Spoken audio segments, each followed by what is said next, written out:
Sports.com. The guys are powered by the law offices of Lerner and Rowe. In a wreck and need a check? Make one call, that's all. 602-977-1900. And now on your ESPN station in Phoenix, ESPN 620, Roc and Manuch with Jimmy B.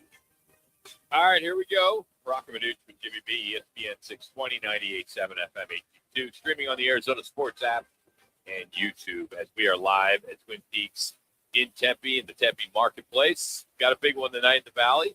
Suns and Warriors. Booker's good to go. Grayson Allen's questionable. Suns didn't get one at home after they lost to the Lakers on Sunday.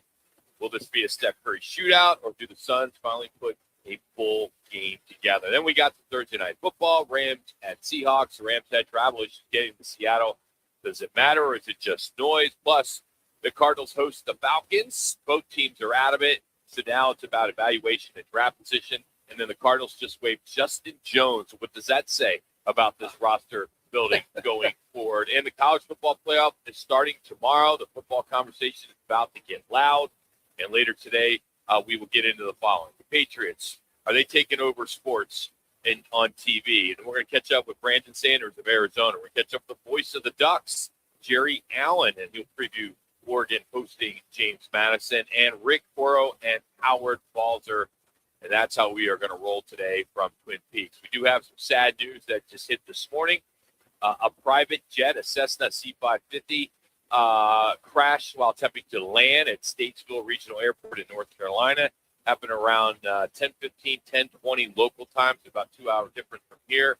Unfortunately, it was former NASCAR driver and his family, Greg Biffle. His wife and their children were on the plane and killed in the crash.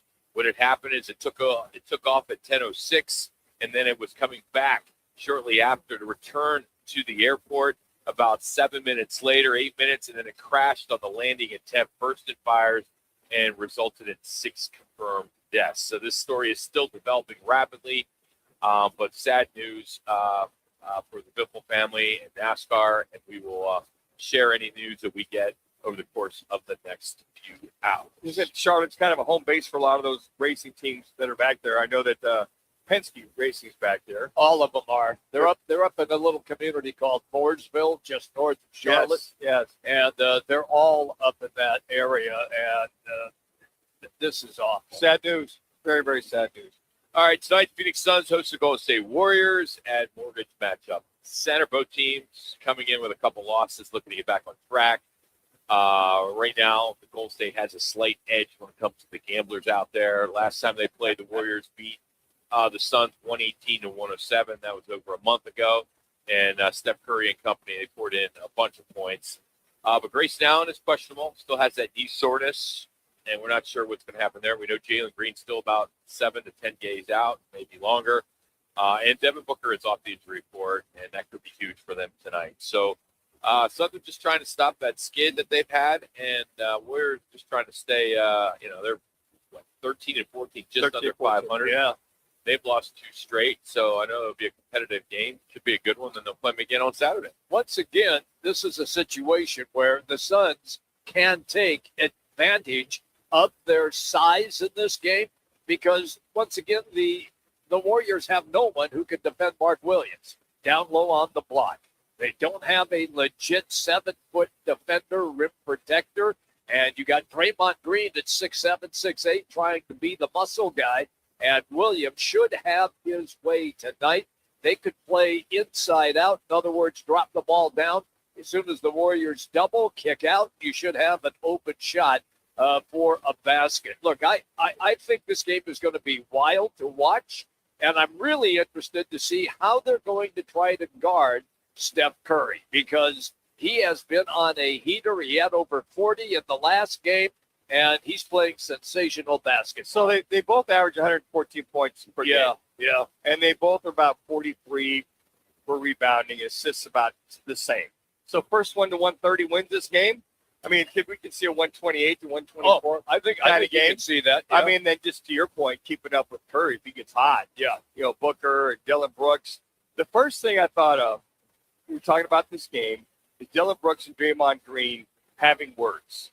I mean, Draymond, I can see that. He's kind of that guy that wants to stir it up. And Dylan's not going to back down. No. and he's kind of the new sheriff in town. And hey, Draymond, don't come in our backyard and try to set yourself. Isn't that something that since it's all been happening since the whole LeBron thing? Dylan Brooks, I love him, plays hard. Just be smart. But that's the first two guys I thought of, which is fine. Oh, there's going to be a lot of yapping. You can count on that. But I think the other thing on top of that is just keeping up with the Joneses, just going back and forth, back and forth. But if there's a team you can't get down on early, because they'll put the dagger on you, they that's will. Golden State. Yeah, they'll definitely do that. And you'll see Curry and then Butler. Everybody forgets that Butler got this team to the playoffs last year. So the combination of all the above should be a good game. So it looks as though Nick Richards is officially on the trade block as the Suns have placed the backup big man on the market as they potentially try to move him by the February 5th deadline. Of course, he's in his first full season with the Phoenix Suns after being acquired by Charlotte last season. He slipped out of the rotation. He's averaging limited minutes, about 3 points a game. He's played in 24 games, but his $5 million contract is expiring. It's non-guaranteed past June, so that makes it pretty attractive to a lot of teams out there. And they're pretty deep at the center spot right now. So he's expendable. So we'll see if he'll go. They're talking at the Toronto Raptors, one of the teams that's been out there that we've seen on the net that may make a move for him. So we'll see if that happens sooner than later. But it's nice to know you. Yeah, well, look, we said when they acquired him that he was just a guy. And that's what he is. He's an NBA player, but he's just a guy. And Rock just referenced the fact his minutes have gone way down. And rightfully so. They're playing Iguodala. I think if they unload Richards, they're talking about Obaji, who was the fine guard at North Carolina. And if they make that swap, that would give them another perimeter guy. But that might mean with Richards gone that Maluach then, instead of playing a lot of G League minutes, might get more minutes now in the NBA. They talked about Richards about a couple weeks ago, keeping up the pace of the offense. Yeah. Getting up and down the court. Maluach, he can get up and down the court. Yep. Mark Williams. And I thought that was interesting. You go, well, Richards, you're right. He's just a guy. But as far as the pace that they want their players at, getting up and down the court, and you can see that. He's not the fleetest of foot with this team. But that's interesting that that's one of the criteria. If you're going to go get a guy that's going to somewhat help this team, it's a big, he's got to be able to run the court. Some other basketball news here in Tempe, but this happened in Los Angeles as the Bruins beat the Sun Devils 90-77. They lit it up from deep. They had a season-high 14 three-pointers. They pulled away. They controlled the game from start to finish. Anthony Pick Johnson led all scorers on the Sun Devil side with 20 points. He did make all 14 of his free throws, but they struggled for the three-point land. They only hit 4 of 26, and that was the difference ultimately to decide the game. So Bruins roll. Sun Devils did fight this one, but they just couldn't keep up with them. I watched some of that game last night, and Did you're you really? absolutely right. Yeah. Did you? How'd you find time? It was. Oh, he's got plenty of time. Trust me. I got time. I love when both you guys say that. No, it's something you it both was say. on I watched the game. It was on last night. FS1. Well, So I watched it. It's good. I'm so happy. Yeah, well, I was just going to say there was a lot of clanking behind the three-point arc. A lot of by bricks going up? ASU. Oh, man, it was Brick City. They could have built a castle.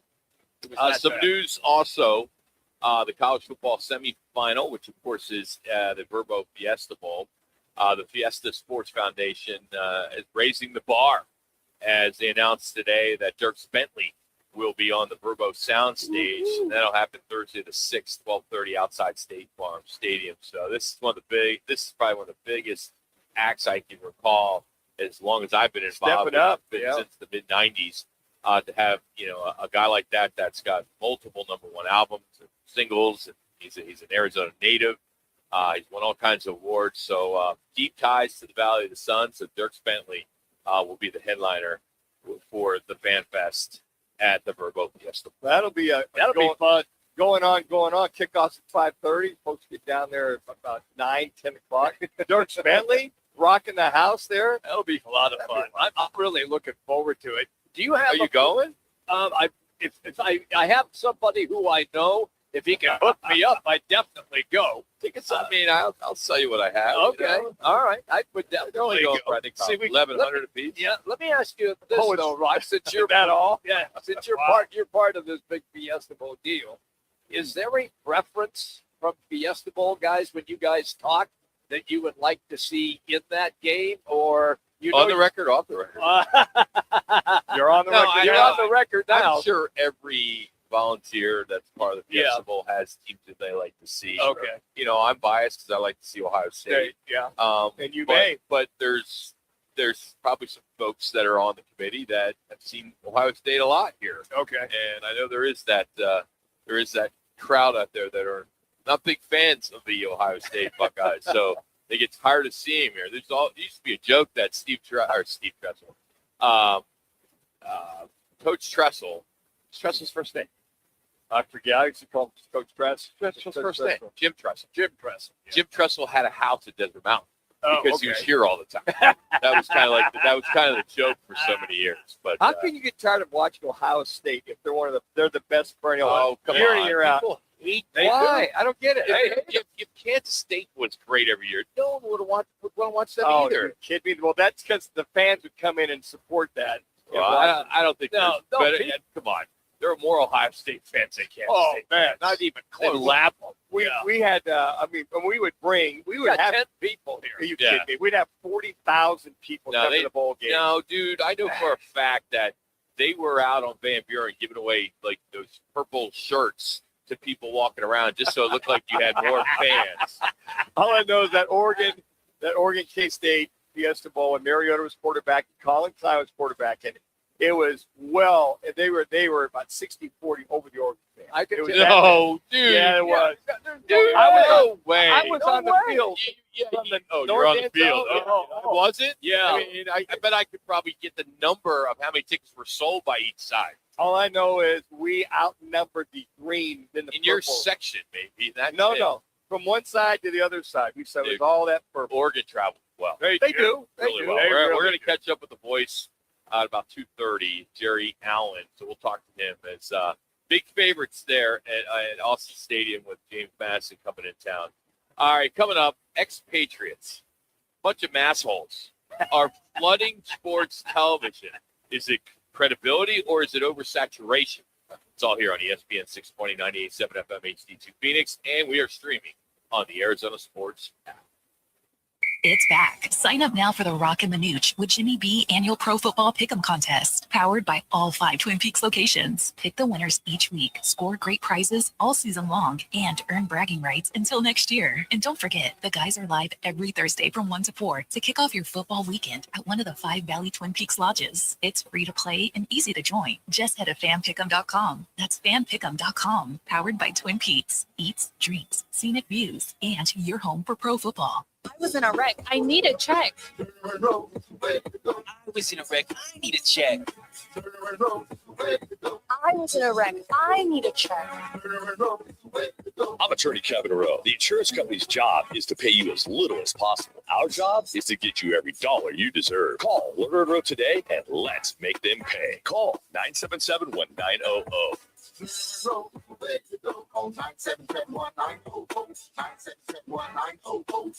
Join the team at All City Towing, Arizona's largest towing company and leader in roadside service. We're hiring dispatchers, call takers, lot attendants, drivers, and customer service pros ready to grow with us. You'll enjoy state-of-the-art equipment, consistent schedules, full health benefits, a strong 401k match, employer life insurance, and a monthly fuel allowance. Take your career to the next level. Apply today at allcitytowing.com. All City Towing, where your future is always moving forward. Mondays belong to Roc and Manuch with Jimmy B. Live from Biggs America Bar and Grill in Peoria. The guys broadcast every Monday from 1 till 4, right in P83, across from the Peoria Sports Complex at 83rd Avenue in Bell. Then stick around as they host that night's football game. Food, drinks, prizes, and a shot at cash. That's right. Each week, 20 fans get a chance to roll the dough for $10,000. $10,000 Mondays. Biggs Roc and Manuch with Jimmy B.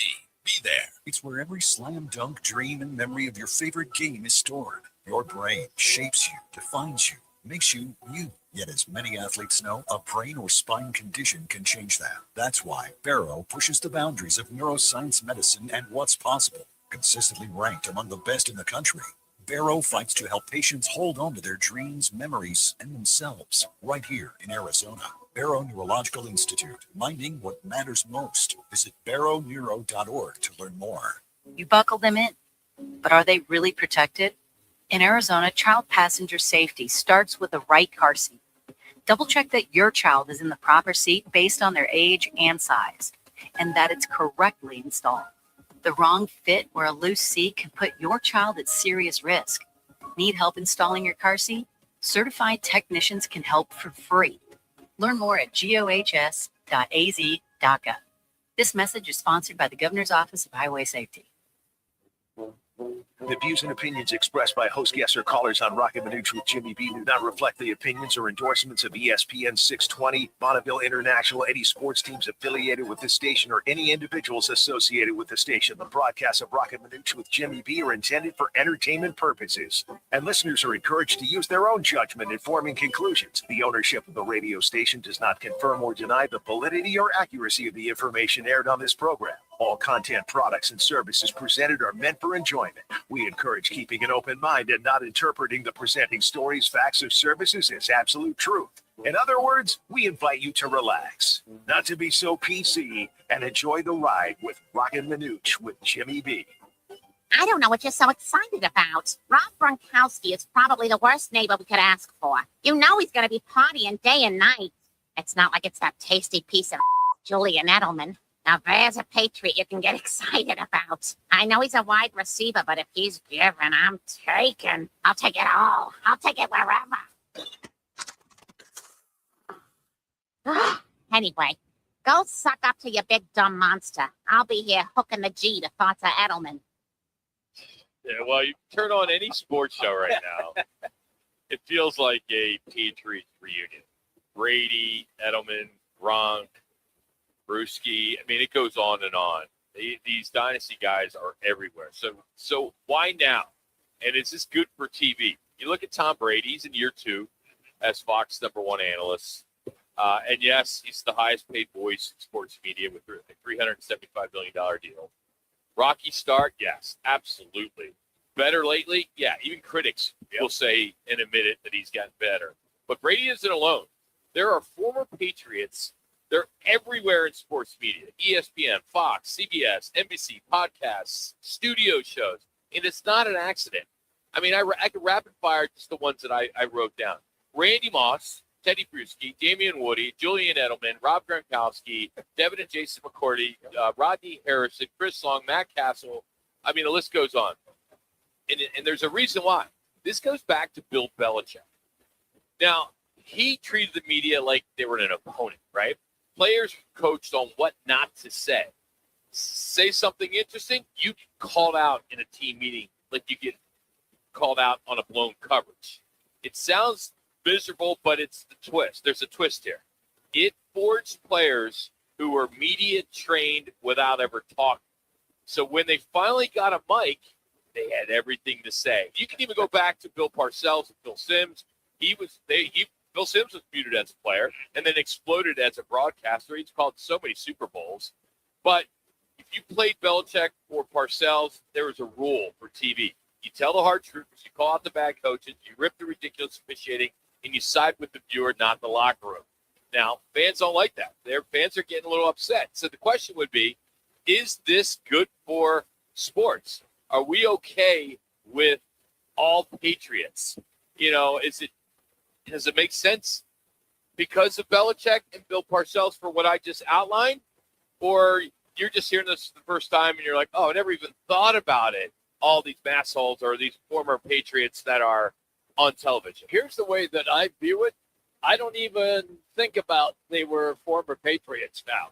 When I watch a show, and if I'm watching Fox getting ready for the NFL, Gronkowski's on, I don't even think that he was a former tight end. And he was a tight end with Tampa Bay and won the Super Bowl there as well. But I'm listening to him to see what expertise he's going to deliver on the show. And it's the same way with Edelman. For an example, if he's on the show, it doesn't flash to me that, oh, he's a former New England Patriot. God, I hate these guys. No, not at all. I'm listening to for content. That's it. See, I'm the same way. I don't think about now. Brady's very obvious. Well, yes. He's he all was over the place. face of the franchise. Yeah, stuff. But I mean, he's selling everything or hawking everything. Because I'm like you, Jimmy. I really don't even think about it. I go, okay, what are you bringing to the table? Yeah. What are you saying that makes sense? What are you saying that joke you public can understand? But Rock, you laid that all out there. I didn't realize how saturated the market is with doing the Patriots. They're everywhere. Now, Rock is right. And I think a lot of that is because the ESPN of the world, the Fox Sports, they like that those guys have been on TV for a long time. They've had a lot of success. They've got their brand, their very own brand is very good. You say Julian Edelman, somebody knows who that is. Yeah. You say Rob Gronkowski, oh, bang, there's credibility. Brady, obviously. Damian Woody, I mean, I can go on and on and on. Damian Woody's been on that morning show For forever. a long time. Yeah. But I think it's all about credibility. But it goes back to that dynasty. Yeah, Yes. exactly. Oh, yeah, Same. absolutely. Yeah. And my question would be, what's going to be the next wave? Will it be the Chiefs? Oh, I see where you're Would it going be here. the Golden State Warriors? Okay. Would it be Alabama? Who would be the next dynasty? It ain't going to be Oklahoma Thunder.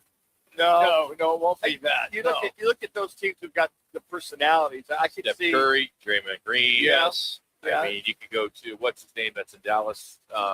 Play. Klay Thompson. Yeah. I mean, these guys are out there. You could make a case. Steve Kerr. I mean, geez, the guy loves talking politics. I mean, there's so many guys on that Golden State Warriors team that, or have been on that team, could maybe fit that mold. I see where you're going with this. It's going to have to be a team that has older players, which is Golden State. Yeah. Yeah. So that makes I think solid that's sense. a good call. I think that's a good. That may be the next group of broadcasters Yeah, out there. the new faces of the NBA. I think that once it's all said and done, I think with Kelsey, when Mahomes is done, I can't think of anybody else unless Andy Reid retired. Andy could be out there. There's those three. Aside from that, Chris Jones, he's very outspoken. He is. He's somewhat of a personality. Yeah, it could be the Chiefs because they went for a nice run there. They did. 10 Uh, A couple years. wide receivers too. You Yeah. got that in there. Yeah. I mean, look, it's interesting that you brought that question up because, as Manuch and I both said, I never even looked No. at it that way. It's Never interesting. even Just crossed thought my about mind. it. I thought about it this morning, and I'm like, all right, let me see if I can make a case. And once I started digging deeper into it, I Yeah. said, wow, there's a handful. I mean, They're everywhere. They're everywhere. They are. There's no other representation that high in any sport. Nowhere. One I team. agree. I agree with that 100%. Yeah. You could make a case maybe the Yankees at one time with Jeter and A-Rod and some Yeah. other guys and a bunch of managers and then some other former players that have done a bunch of television, but no one like You know what? the New England Patriots. It's interesting. Remember when the old Miller Lite commercials were going? Oh, sure. I love that because you saw the personalities. Tastes great. Les Felton. Yeah, of the bats coming out. Yeah. or this guy coming out, and they would always have that theme of what that player is known for. Whether it's a broadcaster and the former broadcaster for the Brewers that passed away last year, Euchre.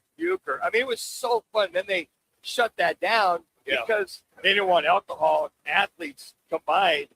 It's like now with the gambling, it's the FanDuel and the DraftKings. You got guys promoting that. Well, how far we've come. But that, I felt, those Miller Lite commercials started to put those guys on the map. It did. I mean, in a whole base. The funniest one I was just going to say was Randy Cross, the longtime center for the 49ers, because nobody really knew who Randy Cross was. But then when he did the Miller Lite commercial, and everybody was saying, well, who is this guy? And then he bends over and puts his butt up in the air, and everybody, oh, you're Randy Cross, which was a great way to introduce him, and he did great. I would love to talk to some former Patriot players and find out if Bill Belichick had some say into what his players could say. Interesting.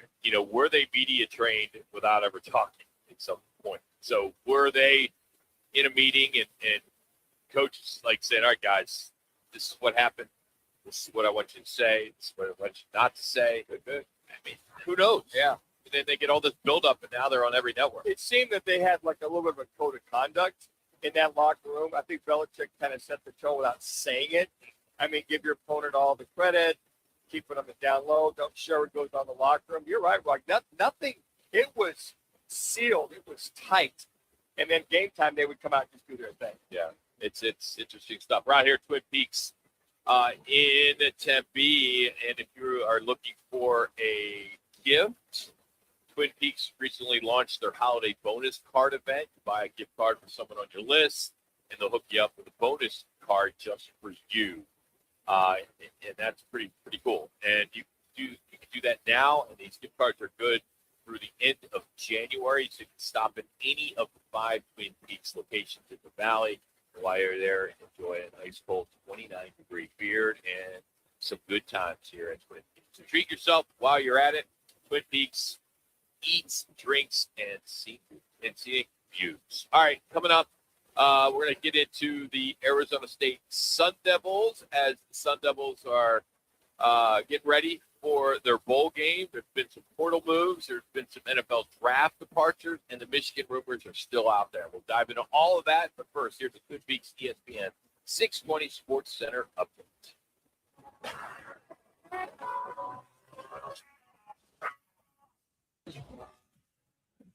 It's time for your Roc and Manuch with Jimmy B. Twin Peaks ESPN 620 Sports Center update. I'm Connor Collins. Arizona State fell 90-77 to UCLA as the Bruins knocked down a season-high 14 three-pointers, sending the Sun Devils to a setback as they look ahead to Big 12 play.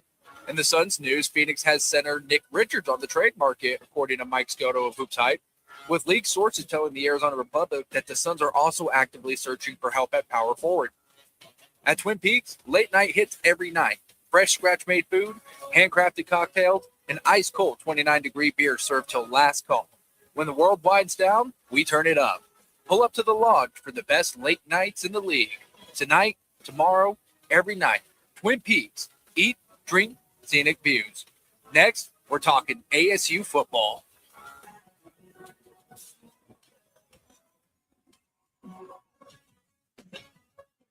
The biggest game of the year is coming, and at Backyard Desert Ridge, it always sells out. Lock in the best seat in the house now. Reserve your table today and pick the perfect spot, right in front of the massive LED wall or surrounded by more than 50 high-def TVs. Great food, ice-cold drinks, and wall-to-wall action so you don't miss a single play. Every year fills up fast, and once it's gone, it's gone. Don't wait. Swing by Backyard Desert Ridge and secure your big game seat today. Tease the season at Vans Golf Shops by Worldwide Golf, featuring the TaylorMade QI35 Woods. The TaylorMade QI35 driver delivers explosive distance and undeniable forgiveness. Now up to $100 off. Don't forget we have gift cards in any amount for the special golfer in your life. Shop us in store or online at worldwidegolf.com. Vans Golf Shops by Worldwide Golf. Proudly serving golfers since 1963 and home of the legendary 90-day satisfaction guarantee. Get there. Crest Insurance is about more than providing coverage. It's about creating your safety net, personal, reliable, and supportive. We offer access to a national network of trusted carriers. Whether you need home, auto, or business insurance, we're here to help with the personal touch that's close to home. With Crest, you're not only protecting what matters most, but also helping to build stronger, more resilient communities. Crest Insurance, service you can count on. Twin Peaks is the best in the game. Here, your favorite drafts are poured at a frosty 29 degrees, and rare barrel-aged whiskeys are served just the way you want them. It's bigger game days and bolder fight nights. I mean, where else can you find a scratch kitchen that always comes in clutch every day from lunch to late night? Only at Twin Peaks, the #1 sports bar. Twin Peaks Scratch Kitchen scores every time. Dig into hand-smashed burgers, chef-inspired flatbreads, and more at your local lodge. Hi there, it's Scott from Pentatonics. So from the beginning of our journey in music, the foundation has been music education. It's so incredibly important that we continue to show kids the importance of music in our schools, in our homes, and even in the car.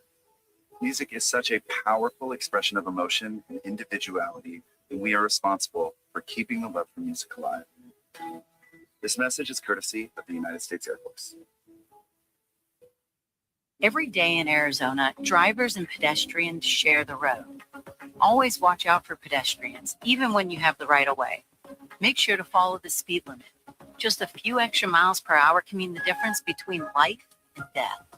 Keep your eyes on the road at all times, not your phone. And never block or park in crosswalks. It's dangerous. Visit gohs.az.gov for more information.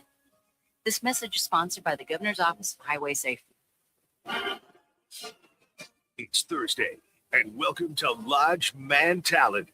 The guys are live at Twin Peaks Tempe, located in the Tempe Marketplace. Twin Peaks, the ultimate sports lodge and home of the 29-degree beer, served in perfectly frosted 22-ounce mugs. Here's Roc and Manuch with Jimmy B on ESPN 620. All right, well, the Kenny Dillingham and Michigan rumors continue. What we do know, Michigan reached out, but ASU looks as though they're moving towards an amended contract to secure Dillingham long-term. The program messaging, at least on the surface, seems stable. It's so interesting being in this industry, how you get so many emails and texts from friends that feel like they're in the know. Yeah. Like, hey, I know Kenny's brother who told me that his dad said this, and, on and on and on. Yep. And you wonder who you believe, who you don't believe. One person I do not believe when it comes to breaking news is Dan Manucci, because he doesn't text it correctly. But right now there would be an offensive coordinator from an NFL team would be the head coach at Michigan. Well, to what you said. Well, according to sources. Here's the thing.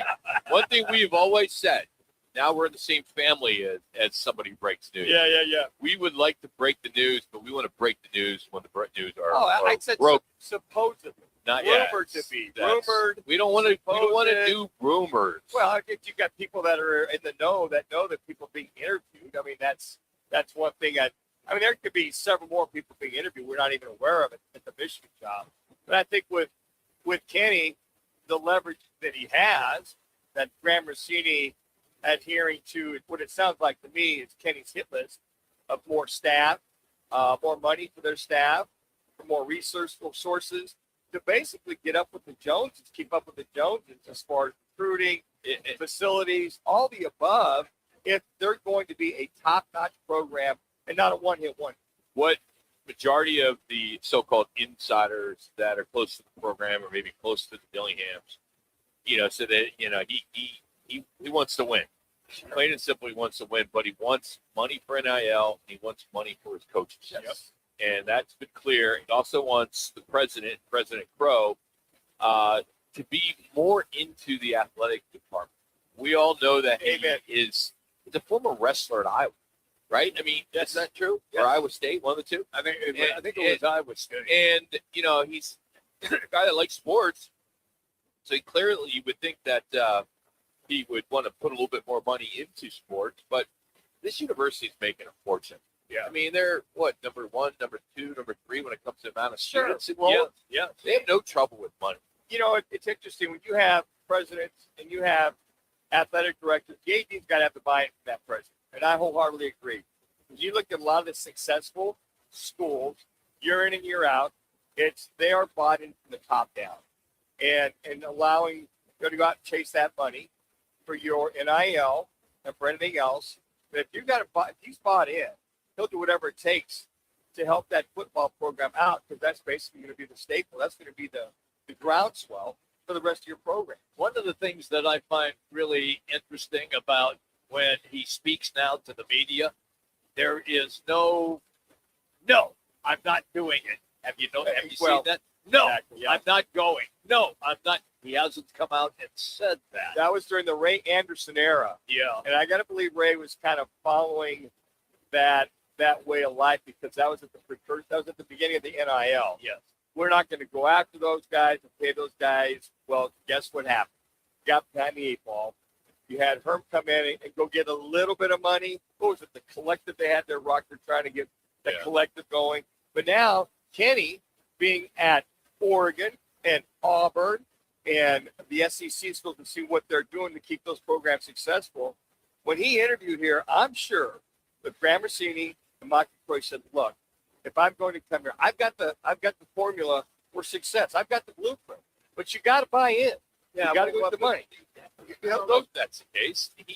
It's got to be. He didn't have any experience as a head coach anywhere. But Rocky was an OC at Auburn. Okay, but he wasn't a head coach. Okay, but he knows what it takes to make those programs successful. He knows that those assistants at those jobs are paid extremely well in order to bring that to the table.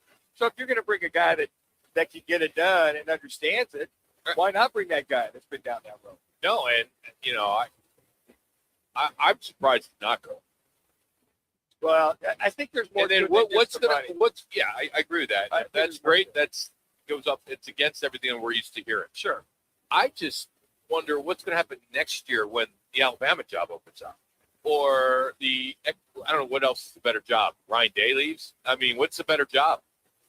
Oregon job, Georgia, Oregon. Yeah. I mean, there's probably 5 other jobs. I wonder if he does have that wish list job. It's like, or maybe he's there right now. Right. Maybe this is his job. I think that Kenny's one of those guys that grew up a Sun Devil, wants to get this program, I feel, money aside, on a constant basis, get it to the tier 1 every year versus tier 1 year, tier 3. I think that he's got that in him to make sure that he keeps the staff together, gets the players, and can be a consistent player. I would have loved to have known him when he was at Auburn and been able to have that conversation when he was at Auburn. But, hey, would you want to be the head coach here at Auburn? Yeah. Oh, my God, that would be the job of all jobs. Absolutely. Yeah. He wasn't the OC at Auburn very long before he went to Oregon. Yeah. All right, same thing. All right, let's use Oregon. Okay. Hey, somebody gets Jerry Allen, the voice of the Ducks, will be with us next hour, and says, "Hey, Kenny, you're OC. Sure. There's some rumors that Lane's going to take the Michigan job. You want the Oregon job? Oh, that'd be the job of all jobs. So, I can tell you, if that would be the case, he'd be gone. I don't know because I don't think Michigan's the right job. No, I don't turmoil there. Maybe he doesn't want to do the same thing he did I here. don't mean the Michigan job. I'm saying if the Oregon job, if that coach left and took the Michigan job, that Nike and money? they called him, the Nike money in a heartbeat. That would be very tempting. In a heartbeat. Now it's a game breaker when you've got a booster that will. I'm saying you got so many. Point. Yeah, you don't lack anything at Oregon. We all know that he would go to Michigan and have success. Oh yeah, but does he want to do the same thing he did when he came here, but at a much higher level? He had to clean up somebody else's mess. I think timing is everything. I think Michigan's situation is they're doing their own internal investigation. You don't know. You talked about their mess right now. Internally, they've been a mess for 5-10 years. So why would it's not like a one-time thing? Why would you go there? That's what I'm saying. I mean, I don't. That's my whole thing is they might self-impose with this internal investigation. They might. And that may be the reason why he's not going. It might be. And he's going to get himself. His agent's going to get him a little nice raise. And then next year, there's going to be other jobs that are going to open up because he has success next year too. Right. I just don't think Arizona State has the money. We don't have the boosters here. Yeah, I know one booster that. We'll go nameless, but is a reason why George Tyson got all his money, and Sam Levitt got all his money. Yeah. But what does that get to the point where you're a booster and you get soured on the fact that you wrote a check for $1 million for some kid and then he leaves after 1 year? The other thing is you can't only have just one guy who's doing that. Sure. Well, you got to one of those towns. You got to go get that Dave Campbell guy that's at Texas Tech that can put $50 million. What he did. Now the other thing too is timing is everything. I think the situation changes, but I don't think Kenny wants to go be that fundraiser where he's pleading for people to support his program. Yeah, obviously with the fans, that's part of it. But he remember last year he was out there. Hey, we need you to contribute. We need to keep up with NIL. We need to keep up with the Joneses. On and on and on. I mean, one of the other biggest things you talked about is staff. He's probably pushing to go get a general manager, I would think as well, too. He has to get a general manager. To go deal with all this stuff. Yes. And who was I talking to about 3 weeks ago? They said that that in itself, the recruiting, the head recruiters got 4 or 5 recruits. But if they had a general manager, that would help as far as dealing with what's your price? Your value to us is $100,000. That type of stuff. Take that off his plate. That's what Kenny's trying to do to make sure he's got all the pieces in order to compete with you. When do you get to the point where you don't want to be that guy that's asking for money every day? I think when you should be the AD's job. Exactly. I think that could be one thing he's pushing for right now. But he's always selling. Well, I know I mean, it's like a car salesman. he is. There ain't nothing wrong with being a car salesman. No, by all he means, they is. make great money. But it's the constant having to ask people for money. Constantly. It's constant. Yeah, I think that's the one thing. Whereas that he he's gonna goes get away to from. Michigan, he makes one phone call. Yeah. Well, Hey, I need a plane to go pick up this recruit out of Texas. He's he's number 10th in the country. We need him here. or you look at that fund you have for sports fund, you go tap for another, I don't know, $5 million. But everybody can do that. Everybody has the same number. Well, ASU, I know, but ASU's looking to go out fundraise even more so than what the school's bringing in. They need to get some private equity money. That's where everybody's going. I mean, like Utah just did. They did. I mean, we got to see more of that. By the way, they did get a 4-star quarterback from Texas. His name is Weston Nielsen. He's committed for the 2027 season. He's ranked 13th in the country. He chose, at least today, he chose ASU over Oregon and Miami. Yeah. Junior year, 11-2, 5A semis, threw for over 3,000 yards, 44 touchdowns. Wow. Who was the kid you were talking about at North Texas State? The kid that the quarterback there. That's all. I watched that kid play. Yeah. Against Boise State. Yeah. Master Stellar, something like that. Is damn good. I He watched is him. good.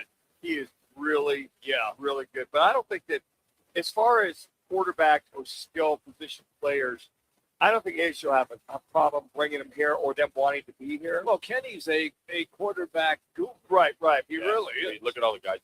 But where you Wherever make you the difference, Bo Nix. where you make the difference is with your defensive line and your offensive line. And I think that's where he really wants to try to focus on. But You got to get bigger. That's it. And you want some of those receivers and quarterbacks plug and play right away. He's got to find another Jordan Tyson is what he's got to do too. Not too many of those out there. I know that. They're playing at Ohio State. All right, this portion of the program is brought to you by Crest Insurance. Crest Insurance serves clients nationwide, earning a reputation for exceptional customer service, tailored insurance solutions. You can check it out for yourself at CrestINS.com. That's Crest Insurance, CrestINS.com. And on the way, Arizona football. Staff changes. They just lost their running backs coach. You've got some bowl prep and some recruiting. We're going to get into as we're going to catch up with Coach Brandon Sanders. He will join us next. It's Roc and Manuch, Jimmy B out here at Twin Peaks, Tempe. Tired of the same old weekend routine? Then head to Putting World. Experience an elevated 18-hole golf adventure followed by delicious eats, handcrafted cocktails, and live music at our chef-driven restaurant, Bar 19. Enjoy daily specials and happy hour deals that are sure to keep your wallet happy. Birdies, bites, and brews await. Check out this week's live music schedule at puttingworld.com or just swing on by Putting World, located in the Scottsdale Promenade. Eat it, drink it, sink it. Putting World. When it comes to sushi, reputation matters, and Sushi Brokers Arcadia has built theirs on being the best sushi in Arizona. From traditional rolls to bold fusion creations, like our crowd favorite, Seafood Dynamite, and the must-try sushi pizza. We've got something for everyone. Our famous happy hour is every day from 3 to 6:30 with fresh favorites like the California roll, spicy tuna roll, and the surf and turf roll, topped with seared steak. Sushi Brokers Arcadia, 44th Street in Indian School. Arizona's headquarters for Toyotas is Wright Toyota. Hey, Rock, for my friends at Wright Toyota in Scottsdale. You will always find the right deal at Wright Toyota. Wright Toyota has been driving Arizona's home for years with their amazing service, pricing, and great selection. I encourage you to discover the difference at Wright Toyota. Make the right choice, Wright Toyota, just off the 101 on Franklin Wright Boulevard, and always online at WrightToyota.com. The right price, the right selection. Check out WrightToyota.com. Hey, it's Kevin Rowe from Lerner & Rowe, trusted across Arizona for helping injured people after serious car wrecks. And I'm Sean Forrester, managing attorney at Lerner & Rowe Law Group. We may sound alike, but Lerner & Rowe Law Group is a completely separate firm focused solely on criminal defense. We handle serious felonies, DUIs, and misdemeanors with decades of courtroom experience. If you're facing criminal charges, don't wait. Call Lerner & Rowe Law Group now at 602-977-1900. Lerner & Rowe is the way to go. Call 977-1900. Yo, I'm your old basketball. Haven't seen you out on the courts in a while. Why not pass me over to Goodwill? Donating me helps Goodwill's mission to provide career training and support services right here in the community. And that's a slam dunk. Donate today. Hey, I got next. To find your nearest Goodwill locations and to learn more about our mission, please visit goodwill.org. Goodwill, where your things start new lives. Arizona children enter the foster system every day. If you're a parent, a coach, a teacher, or just someone who cares about young people, then you may be in a position to help. Becoming a foster parent not only creates a positive ripple effect in a child's life, it can improve our entire community. That's the foster effect. To learn more, go to azgcs.gov/foster effect. This message is brought to you by the Arizona Department of Child Safety.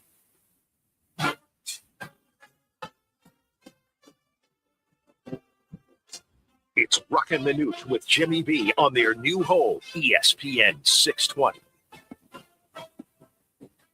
All right, this week, the Arizona Wildcats football headlines focused on the coaching staff changes and preparations for the Holiday Bowl. Of course, this team finished an impressive 9-3, 5-game winning streak, and now they're going to navigate through some, departures within the organization, which is normal, which is a good sign when you're losing guys to other bigger schools, or say the running backs coach, Alonzo Carter, who just got hired as the new Sacramento State head coach, from being the running backs coach here. It's a good thing. It's a good thing for Arizona football. Joining us now, as he does from time to time, is Coach Sanders. Coach, first of all, Alonzo Carter. That's a great hire for Sacramento State. I'm sure they're real excited to have him. Is he going to stay through the bowl, or he's on his way out now? Hey, good morning, guys, or good afternoon. Sorry. Yeah, absolutely. He's staying through the bowl. I just saw his press conference today, and we're so happy for Coach Carter, and that's been one of his goals. This was his 4th time interviewing for Sac State. So how about that? And then Coach Brennan is really pressed for Coach Zoe and our athletic director, Desiree Reed-Francois, to try to get him to be a head coach, man. It's a great time, man. One of the newer jobs in your profession is the general manager at a university, and your general manager just departed. Crowley left to take a similar position at Arkansas. And, from what I read, and I've never met your GM down there, but he, big time praises there for him. So this general manager position, it's a really big and important part of college athletics now. Huge part, especially over the last, when you think about 3-4 years, it's really been making an impact because of roster retention, roster management, and then transfer portal and everything in between. I think Dr. Crowley did a great job here, Central Michigan before here, and then UNLV prior to that. Our guys are active as far as trying to make sure we, get a proper replacement. But again, I think when you're talking about recruiting, it's still going to come down to the position coaches and their development and relationship with who we're recruiting. So we have a good hold on what we're trying to get done. But the recruiting portal's coming up here January 2nd, man. So we're ready to roll. What's been the biggest challenges from the recruiting aside from all the NIL and dealing with the money and market value and all the above, Brandon?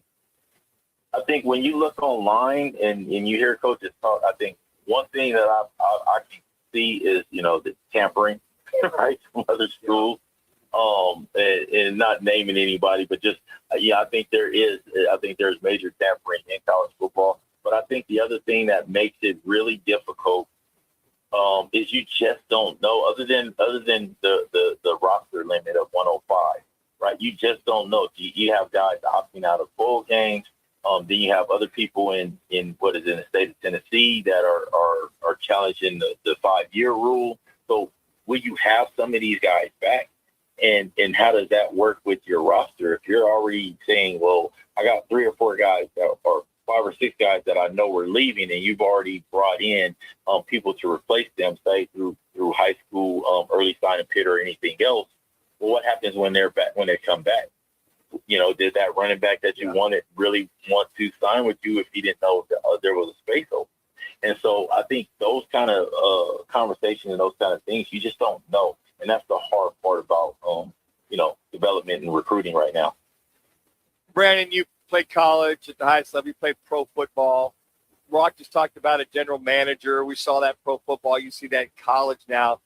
Is there anything from that model in pro football that you're very aware of, like the general manager working with you, the recruiting, that you could bring down to the i.e. the college level to help streamline even more so and make it truly like the pro ranks? If you see I'm going the run, I'm going down there.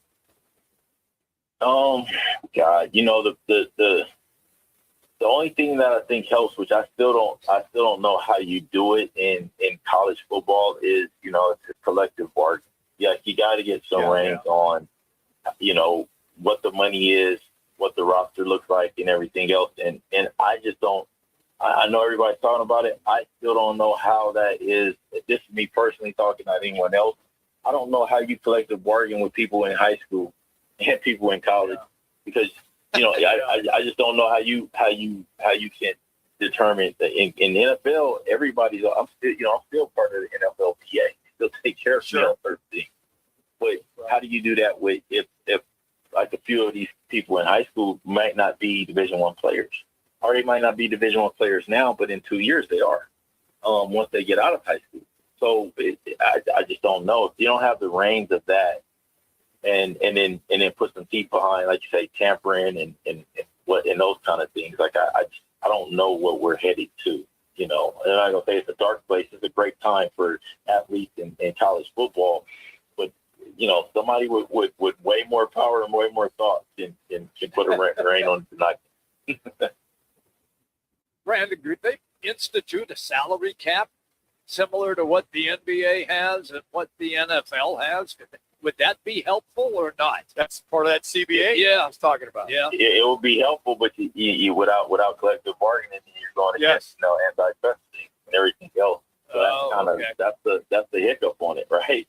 And then like you say, are we coming to a point where, I've asked somebody where are the bowl games still going to be viable because people are opting out of them now?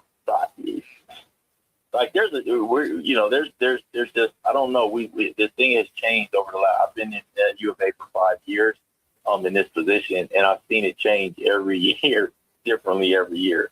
And I don't know what the we're trying to put some structure on it, but then we're always chasing the cart. The cart before the horse, and that's what it feels like. Brandon, we talked yesterday about the long layoffs. For a lot of teams that have the bye, and especially the playoffs. Technically, they got like 3 weeks off before they play a game. You guys have technically had it'll be 3 weeks by the time you guys tee it up against SMU in the Holiday Bowl. How do you keep a team sharp? Because you guys were hitting on all cylinders at the end of the year. How do you allow the kids to put it in park and ramp it back up? I mean, what's been the method to the madness? Because you got 2 weeks before you take on that Holiday Bowl. Yeah, I think for us, one, making sure we get healthy, so you have some time to suppress that. But then also being honest with your team. I think Coach Brent Brennan has done a good job of just being honest with our team. Here's the time you're going to have off. Here's the time we're going to take care of you. And then when it's time to work, this is the work that we need. I think one thing going through this season, more than any other season that I've seen us have, is a clear understanding of when we practice one way and we take care of our business, whether it's school and everything else, when we do it those ways, the results from data, with catapults and everything else, and the results of what we see on the field with how we practice and how we play it's streamlined. Like you literally can see it. And when we've been right with all those things, we've been right on the field. And our players have bought into that 100%, not just from our staff, but all the way, whatever in the building, we've all bought into that. And I think that's how we gain our edge is, ramp it up this week and even next week so that when we go into this Christmas break, you want to say that we're ready actually to play. If we had to play on Christmas Day, we'd be ready to play. I will say this. I mean, you think about that, all the reps you guys are getting, that's the advantage of playing these bowl games, I feel, is all the reps. And I especially think of the Noah Fafitas of the world that you have down there, how much he's led that charge and how sharp and how beneficial it is for this team to continue to get those reps building on next year. Right, Brandon? I think always when you get the young guys, but also when you get a chance, I say it again, Noah Fafita is an anomaly, right? He has stood by University of Arizona through thick and thin. And there's something to that when you're a young guy playing or going out to practice, and even the old guys going out to practice too. When you see the determination in what he's done in this college era, I mean, it's remarkable. They need to do a story on it, actually. Brandon, we always love having you on, buddy. Merry Christmas to you. I know you guys are heading out on the 29th, so thanks so much for the time, and happy holidays. Hey, I appreciate you. Merry Christmas, happy holidays, and a happy new year. Bear down. That's Brandon Sanders. You can follow him on X, Coach B Sanders 18. Handles all the football alumni, the high school relations coordinator, and much, much more there at Arizona. All right, this is brought to you. He is brought to you, I should say, by G2G Protein Bars. You can find them in the refrigerator section at Costco and online at G2GBar.com. You can grab and go the goodness, and they've been doing it since 2010. Again, on sale now at Costco. Our State 48 Roofing, get your call question of the day. If you had only one game to watch the entire year of all your favorite teams, which one would it be? Football, basketball, baseball, or hockey? That's the best you can do for it. I mean, do you want me to give you mine? Yeah, give me yours. Yeah. All right, Cardinals versus Falcons. What should matter more right now? Winning the game, draft position, evaluating young players, or all of the above? That's all you got? Oh, dude, really? Yours has nothing to do with anything. That's a summer poll question. No, that's when there's nothing going on. We got playoffs going on in football. We got NFL teams coming down the wire. NBA teams getting after it. Hockey back at it. You got one game all year. No. Where you going? I'm going the draft position. Very good. Yes. All right, coming up are the Chicago Bears really flirting with Indiana. You got some stadia drama, public money, political gridlock, and a neighbor saying, we'll pay. Yeah. Is this real or just leverage? We'll break it down next, right here on Roc and Manuch with Jimmy B. Progressive knows there are some surprisingly expensive things in life, like frames, because you found a classic 70s concert poster. But when you went to get it framed, you realized the frame will cost about 4 times the amount of the poster, which is actually absurd because no one will be looking at the frame. And if they are, then you severely overestimate how cool this poster is. But then you remember by switching your home and auto to Progressive, you could save hundreds and put it towards a classic 70s concert poster and an absurdly overpriced frame. Progressive Casualty Insurance Company, affiliates, and other insurers. Not available in all states. This is the story of the one. As an HVAC technician, he and his digital multimeter are in high demand. So when a noisy office HVAC turns out to be a failing blower motor, he doesn't break a sweat. With Grainger's easy-to-use website and product information, he selects the product he needs to keep everything humming right along. Call 1-800-GRAINGER, click Grainger.com, or just stop by. Grainger, for the ones who get it done. Meet Barkley. When Barkley smells gas, he leaves fast. When Barkley hears hissing coming from a gas appliance, he leaves fast. When Barkley sees dirt or water shooting from the ground, he leaves fast. Barkley then calls 911 and Southwest Gas from a safe location. Did that dog just grab a phone and dial 911? Gas lines can be buried anywhere, so remember to call 911 and Southwest Gas. CVS Health supports people in the moments that matter, from picking up a prescription to connecting care. With nearly 5 million daily interactions and serving 185 million consumers and 1.5 million healthcare professionals, CVS Health holds a trusted place in healthcare. By simplifying care and improving health, we're helping people get the care they need. Learn more at cvshealth.com/investor day. Need to feed a crowd? Let Venencia's bring the flavor to your next event. We know you have a lot of options when feeding a large group. Ordering directly from Venencia's means you get the best service and the absolute best pricing. There's no per person fee. Just tell us how many people you need to feed, and we'll come up with the perfect plan to ensure everyone's well fed and happy. Grad party, office celebration, family reunion. Invite Venencia's to the table. Text catering to 411-24/7. That's catering to 411-247 or Venencias.com. Tease the season at Vans Golf Shops by Worldwide Golf, featuring the Callaway Elite family of drivers. Get up to 8 yards longer with more forgiveness compared to other Callaway models. Now up to $120 off. Don't forget, we have gift cards in any amount for the special golfer in your life. Shop us in store or online. Vans Golf Shops by Worldwide Golf, proudly serving golfers since 1963 and home of the legendary 90-day satisfaction guarantee. Get there. KTAR AM Phoenix, Arizona's home for the worldwide leader in sports, is ESPN 620.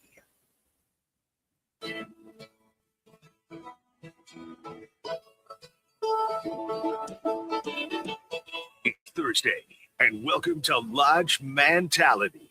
The guys are live at Twin Peaks Tempe, located in the Tempe Marketplace. Twin Peaks, the ultimate sports lodge and home of the 29-degree beer, served in perfectly frosted 22-ounce mugs. Here's Roc and Manuch with Jimmy B on ESPN 620. Let's just say that the winner shall be a certain team from a certain Midwestern town that starts with a C, ends with an O, and in the middle is Hikag. The Chicago Bears, have expanded their stadium search into Indiana as it signals growing frustration from the stalled negotiations in Illinois. Can you get rid of feedback for me here? This whatever. I just need this. I don't want to hear all this. That's better. There you go. The team has already purchased land in Arlington Heights, but the progress towards a new stadium has slowed due to tax disputes, politics, of course, with the state and of local officials.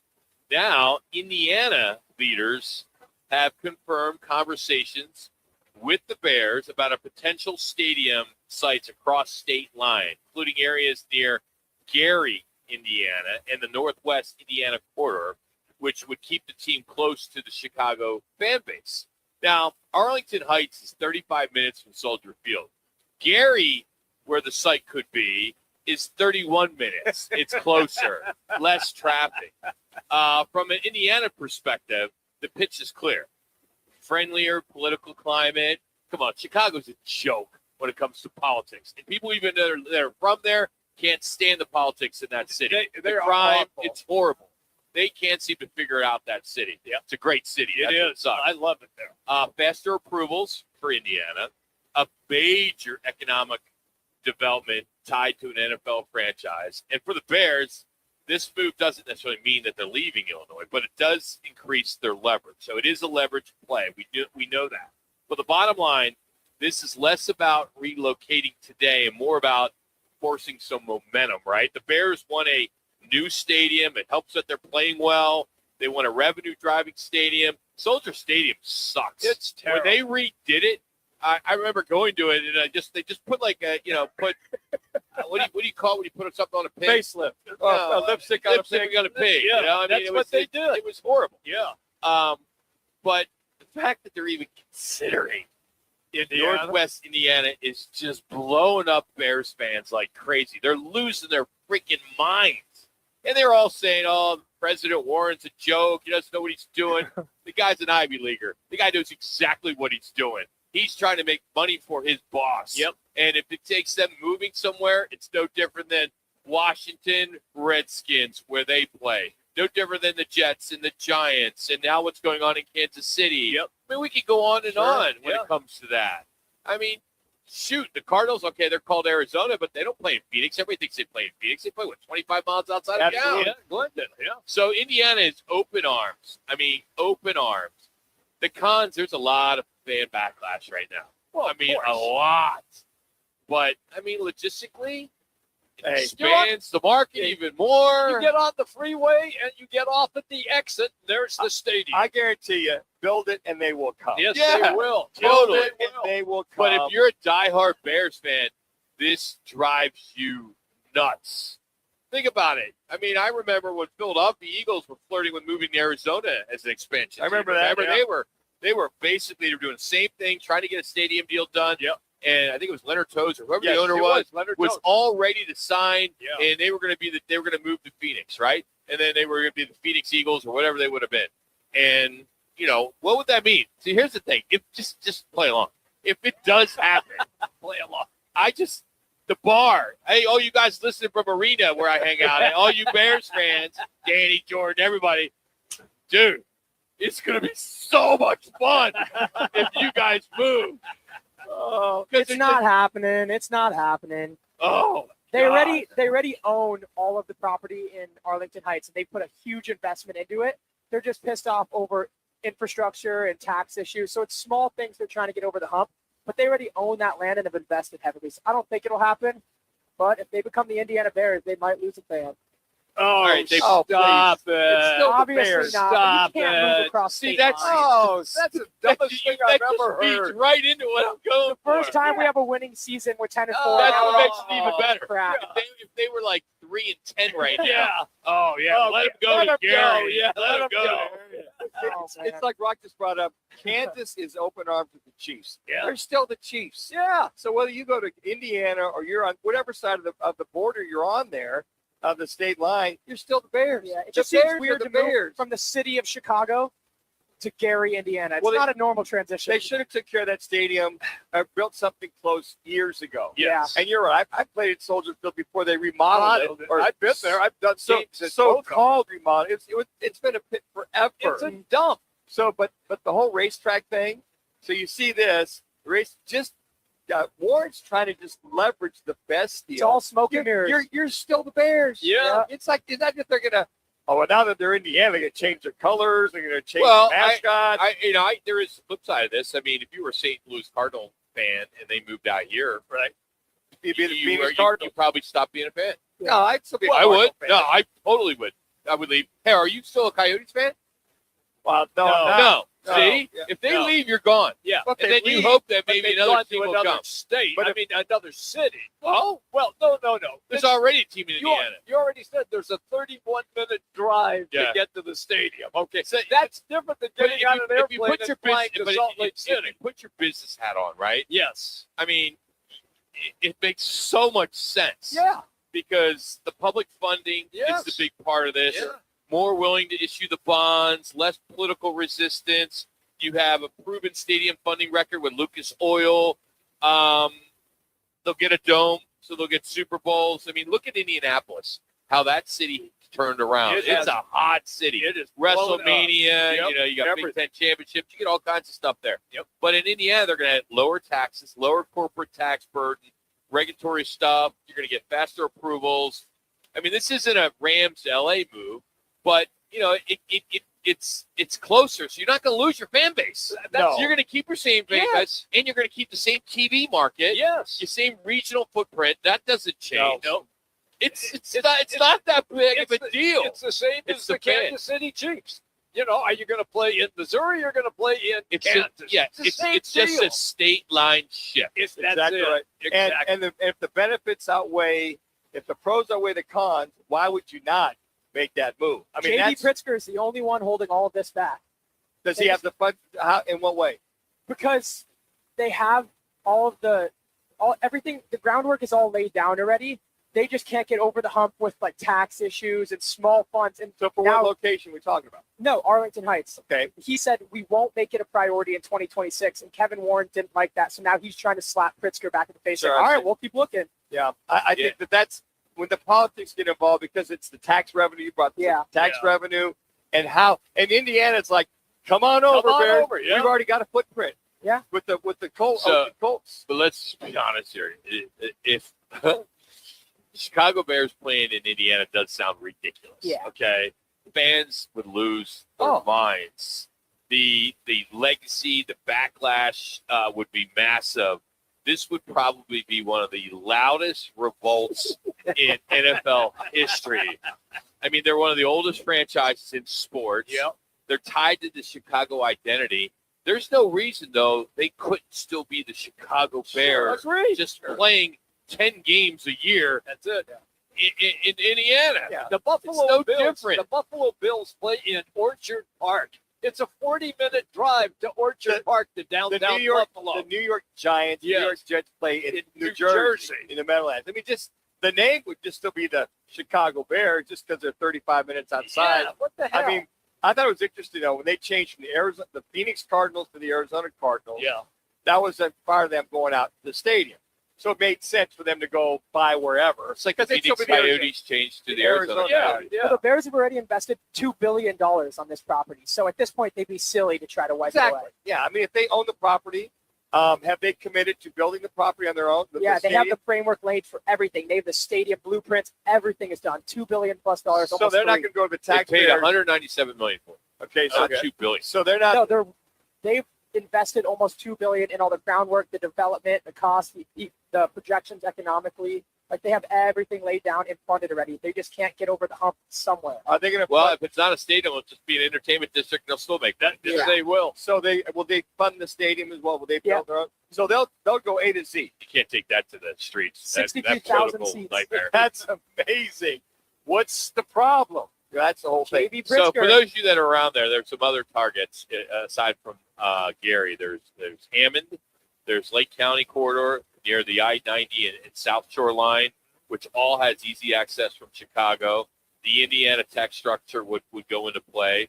There would be room for a dome. There'd be room for entertainment. There would be all kinds of positives. Yes. If you're a business person, the fans will get over it. Oh, yeah, they will. Especially if they kept the name. Yeah. If they kept the name Chicago Chicago Bears, Bears. then why would you have a problem? Yeah. And Sure, no 99% of people that are Chicago Bears fans probably never even been to a game in Chicago. The Buffalo Bills play I have in it. Orchard They- Park. In they- Orchard. Where do the San Francisco? Why do you keep saying the Buffalo thing? That doesn't make sense. No, That's not. Here's not another a big one. city. No, it does. No, here's It's the 40 thing. minutes from downtown It Buffalo. is, yeah. I understand San that, but it's Francisco Buffalo's a small city. 49ers, the San Francisco 49ers play in Santa Clara, which is almost a 50 to an hour drive from downtown San Francisco.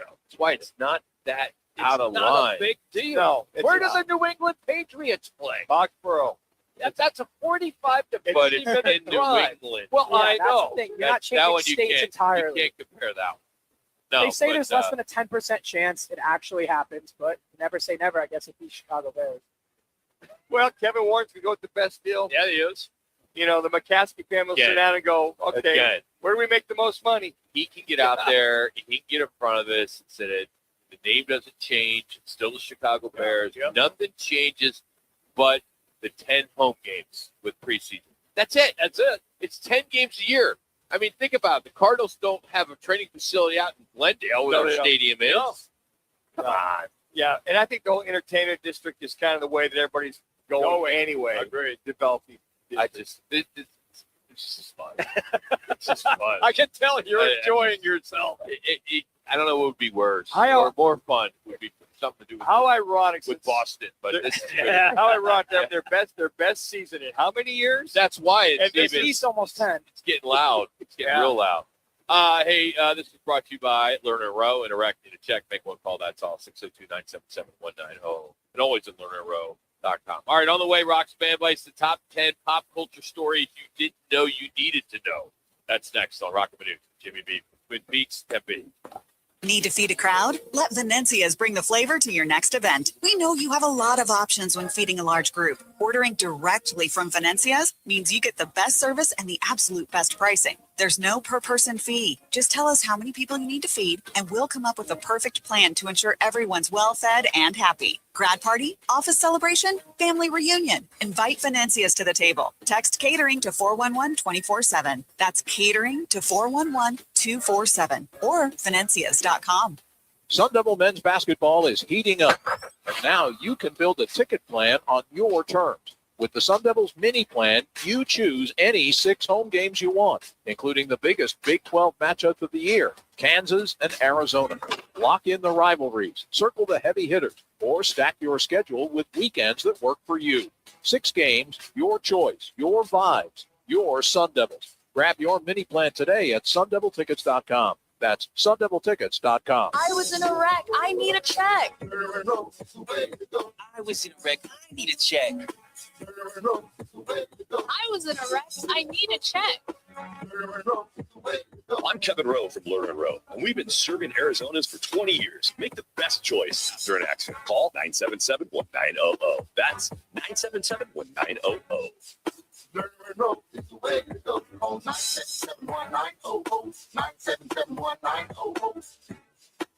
Life's a sprint, and you need a quick pick-me-up. Meet G2G protein bars, the ultimate grab-and-go meal replacement. Whether you're hustling in the office, enjoying a day on the links, or conquering the daily grind, G2G is your perfect fuel. Score an 8-pack at your local Costco's refrigerated section or explore amazing flavors at G2GBar.com. Quick, delicious, and power-packed. G2G protein bars, setting the pace for your energetic lifestyle. Hi, I'm your kid's old jeans. I've been in the drawer for a while and really missed the playground. You should swing by Goodwill and drop me off. Donating me helps Goodwill's mission to provide career training and support services right here in the community. Plus, I could get back into the game. Donate today. Tag, you're it. To find your nearest Goodwill locations and to learn more about our mission, please visit goodwill.org. Goodwill, where your things start new lives. Cats are masters at using up their 9 lives, like chasing laser pointers into walls or jumping onto high shelves. But the one thing cats never do, text while driving. So be like a cat and protect your one and only life. Don't text and drive. Don't drive distracted. A message brought to you by the National Highway Traffic Safety Administration, Project Yellow Light, and the Ad Council. Do you roll like rock when it comes to romance? What do you say we go out on a date? Have some chicken, maybe some sex. You know, see what happens. Rock searches the world for tips on dating, divorce, marriage, pop culture, and even... Yeah, here's Rock's man advice. 60% of the time, it works every time. All right, we're told ABC 15 is Craig Bowie's listening, so Rock's man advice is for him today. All right. All right, Bowie. Thanks for listening, Coach. Factor Bowie. Regifting is now socially acceptable. Yeah, we're officially living in a society where regifting is no longer shameful. A new poll came out. 61% of Americans think that regifting is acceptable. Well, if he can regift, why can't you de-gift? Including 22% who say it's totally fine. I mean, that's nuts. I mean, you just heard it from Seinfeld back in the 90s, you know, with that. But what's even crazier, used gifts rank higher than regifts. People are more okay with secondhand items than knowing you passed something along you didn't want. So my takeaway here is regifting is fine. Sure, as long as they don't know you're regifting the item that you receive. Now, on the other side, if I use something a couple times, I don't need it anymore or can't use it, I don't want it to sit there, I'll give it away. You know, you just use something a couple times. Who do you give it to? You don't have any friends in your name. Oh, me. Got bulk trash once a month? Is that No. what you do? Goodwill Hey, gets a lot of my I'm a regifting. big hit at Goodwill. Yeah, Goodwill. That's the regifting place right Now, there. I had somebody get my ear recently about Goodwill. It says, you know, they're one of the most profitable companies in the United States, but we still give to them. Oh, good for them because There's this other, like church groups and other places of need that would benefit that sure. don't make billions of you dollars. spread it out. I know you know, St. Vincent de Paul. Yeah, those are Goodwill. good. Yeah, those are all But good. Goodwill But is Goodwill's so good too. commercial. Oh, they do a lot of great stuff, giving a lot of that stuff away. They do.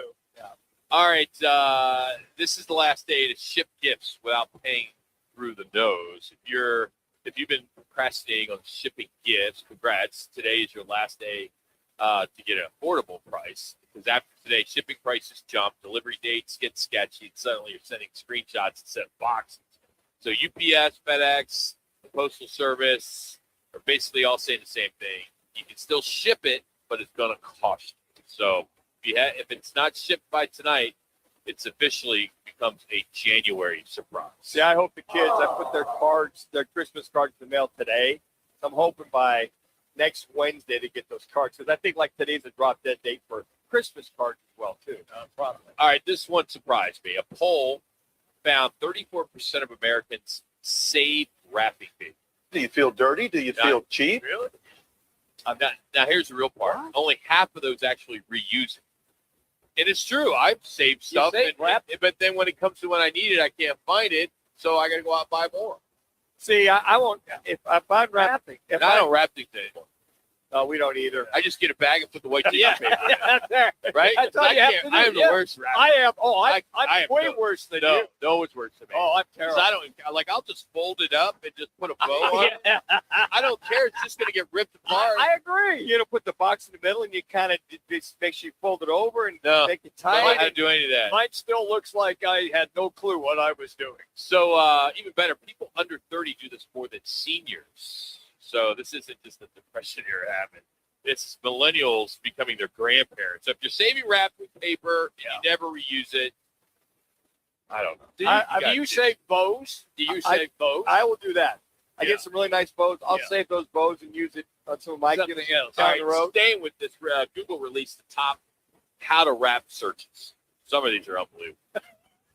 How to wrap a candle. Now, I would just put it in a bag and get white tissue paper. Yeah, that's a great idea Easy. right there. I have yeah. one bag. Yeah. Now, this one I've had problems with. A baseball bat. How do you wrap a baseball? Yeah. Don't you just put it leave it in the box and Yeah. then just wrap the box? Or That'd just be the get that big roll of wrapping paper, and just put roll it it on around there, roll it up, All right. cut it up. What about if you don't have a box and you're trying to wrap sweatpants? I just throw them down on there and I just fold it over and tape it and put a bow I on might it. double wrap them. So Like double Amazon wrap. last year they had these. It's wrapping paper, but it's a bag. So it's a wrapping paper bag, and they're decorated like regular wrapping paper. Right. And you buy them, and you just throw it in there, and then you just put a rubber band, or you just tie it on the top, like your trash can. Uh-huh. It's like a trash can bag. That's kind of It's great. Not real Christmassy. Yeah, it doesn't kind of All right. have the spirit. Moving on after Christmas, turns out 44% of Americans, I'm sure my two partners here, will be asleep before midnight on New Year's Eve. No, we stay no up. way. Kid me, we're up. No way. Watching all the shows. No way. Ball drop. Whatever. Having a glass Boy, of you champagne. can watch the What? ball drop at 9 o'clock. Yeah, see, Yeah. 10 At 10 o'clock, 2 Well, hour difference. we now, do it yeah. again. We do it again. Yeah. We stay up. We're alive. I bet, dude, you guys are just trying to be cool. No, I we're bet up. 10:01 you're asleep. No, we're up. 10:01 you're asleep. Manuch and I are sometimes texting back and forth at 11 o'clock at night about games. Jimmy's like, you woke me up. Yeah, All right, this poll confirmed that what every family already knows. Men over 65 are the hardest people to shop for.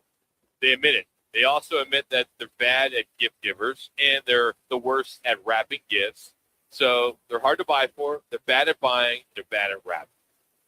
Gift cards are me. I'll admit you're that. the king of gift Gift cards. cards because I'll drink to that. I want to make sure if I give you a gift that you guys can use it to where you can use it. You're going to use it. And every time, I always will send you a picture. Like last year, you got me a band, right? And I bought new golf with Joey Yes, golf you did. shoes, and that was awesome. Very So that nice was shoes. really nice. Yeah. Very nice. Is there a quote for guys over 90?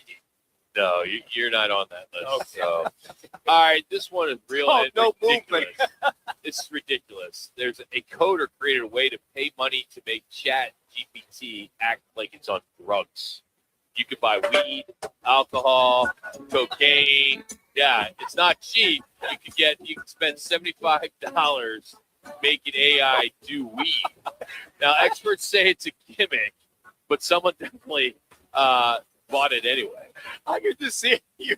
It's Chat GBT's high. Yo, bruh. Here's how I look at it. See some of that language coming back, or slurring the words on purpose. Yeah. If it's drug. If you're trying to get AI more creative by drugging it, Oh, my you may just want to take a walk, right? Just want to take a walk. All right. Or dozes off during the chat. He comes back. All right, Webster's named slop, S-L-O-P, as the word of the year. It means low-quality AI content flooding the internet. Bad articles, fake videos, weird clips. Kenny Dillingham's going to Michigan, stuff like that. Wrong time frame. They're short, they're ugly, they're not accurate. It's nuts. So if you see something online, think, hey, there's no way that's real. Yes. It's probably slop. Yeah. Right? Check, double check. Alabama quarterback Ty Simpson said before every game, he listens to country music like Morgan Wallen, Luke Combs, Riley Green. No hype rap, no streaming lyrics, just country music It kind of calms him. And if you're in Alabama, maybe, you don't mess with what works, right? So Absolutely not. everyone has their thing. And if it works, don't question it. Not a big deal, right? All right, a 63-year-old man in the UK just broke the world record by singing Christmas songs for 42 hours straight. Oh, man. He sang 684 songs, but only 38 different ones over and over again. Imagine hearing Last Christmas for the 14th time from the same guy at 3 a.m. Oh, I don't know about Guinness's Book of World Records monitors everything. They do. I'm sure they do. I mean, so this is why Rock's Man Vice exists, to remind you that no matter how weird your life feels, someone is out there saving wrapping paper, drugging AI, calling it slop. The whole AI thing of things you could do with AI, it's beyond. I mean, and that I saw was it dating AI, having a partner on AI. I'm like, what? You're doing Matt Talteo here? You're doing Matt? Yeah. With a fake girlfriend. I mean, I What's see that catfishing? Is that what that was? Catfish. Catfish. I mean, what that started back in the day. I mean, AI, you just got to check, double check. That's the reason I graduated. ChatGPT is huge. I don't know what I would have done without that. You guys have, I don't want to be that guy, but Be that guy, right? Guy. It's the truth. You guys have no idea how easy you had it growing up. Both you and Connor have no clue. That's correct. Going to a library and checking. Whoa. Don't put me in there. I got my degree in you're in history. there. I got You're my in degree in there. history. Yeah. I never used ChatGPT to write my 25-page thesis statements. That wasn't So me. you never used the internet to get information. I did not use ChatGPT until I started working in sports radio. Did you use the internet? No, I was doing history. I was reading books. Okay. Wow, put that on tape. I used ChatGPT, and then there was also a website that you could use to make it look like it wasn't made by ChatGPT. So the teachers. My whole point, it's not because of chat, or AI, it's the internet. More It's resources. just how easy it is now. It is. You didn't have a phone in your pocket.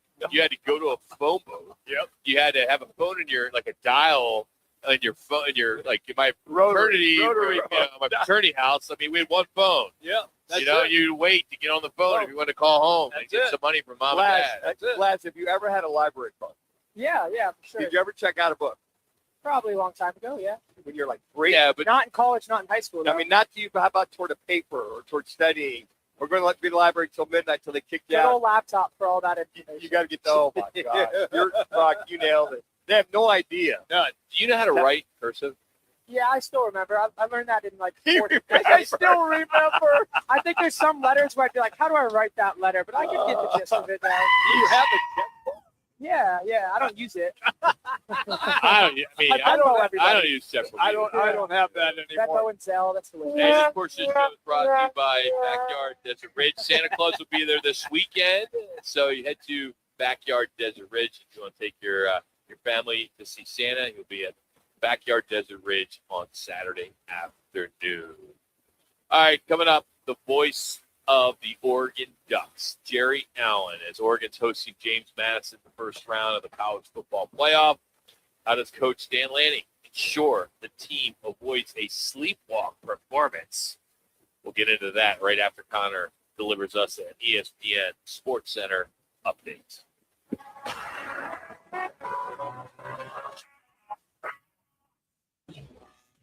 It's time for your Roc and Manuch with Jimmy B, Twin Peaks, ESPN 620 Sports Center update. I'm Connor Collins. Arizona State fell 90-77 to UCLA as the Bruins knocked down a season-high 14 three-pointers, sending the Sun Devils as a setback right back before they get ready for Big 12 play. And in Suns news, Phoenix has put center Nick Richards on the trade market, according to Mike Scotto of Hoops Hype. And league sources are telling the Arizona Republic and more that the Suns are also actively searching for help at power forward. Today, the Cardinals listed Marvin Harrison Jr. as limited at practice, giving him optimism to play this weekend. We're kicking it off right now at Twin Peaks and Tempe, getting you ready for tonight, as there are 5 Twin Peak Valley lodges to choose from. Deer Valley, Scottsdale, Glendale, Camelback, and here at the Tempe location, where we're broadcasting live until 4. It's Twin Peaks. Eat, drinks, scenic view. Oregon play-by-play voice Jerry Allen joins the guys next. Twin Peaks is the best in the game. Here, the ultimate lunch lineup boasts wall-to-wall sports and scenic views. When you're hungry and in a hurry, the Scratch Kitchen delivers lunch in the clutch. I mean, where else can you order a 29-degree draft beer and a quickie combo on your lunch break? Only at Twin Peaks, the #1 sports bar. Twin Peaks Scratch Kitchen scores every time. Dig into hand-smashed burgers, chef-inspired flatbreads, and more at your local lodge. Rock for WhiteToyota.com. At Wright Toyota, they'd like you to get to know them. Their goal is to make buying your next vehicle the kind of experience that earns your recommendation to family and friends. They invite you to use all of their innovative web tools on WrightToyota.com. So if you're looking for a new or pre-owned Toyota, head to their interactive website at WrightToyota.com. The right price, the right selection, all at WrightToyota.com. At Stretch Lab, it's not just athletes getting better. It's everyday people moving and feeling their best. Each one-on-one session is customized to you, guided by certified flexologists who help improve mobility, flexibility, and recovery. Whether you're chasing touchdowns or chasing the kids, Stretch Lab keeps you loose, strong, and ready for anything. Stretch your potential today. Find your nearest location at stretchlab.com. Another Arizona storm season's rolling through. Before the next big downpour hits, call State 48 Roofing for your free roof inspection. Whether it's cracked tiles, flat roofs, or old shingles, don't wait for leaks to show up. State 48 Roofing is Arizona's #1 referred roofer, trusted for over a decade in both residential and commercial roofing. Protect your home, protect your business with State 48 Roofing. Visit state48roofing.com or call 480-268-4509 today.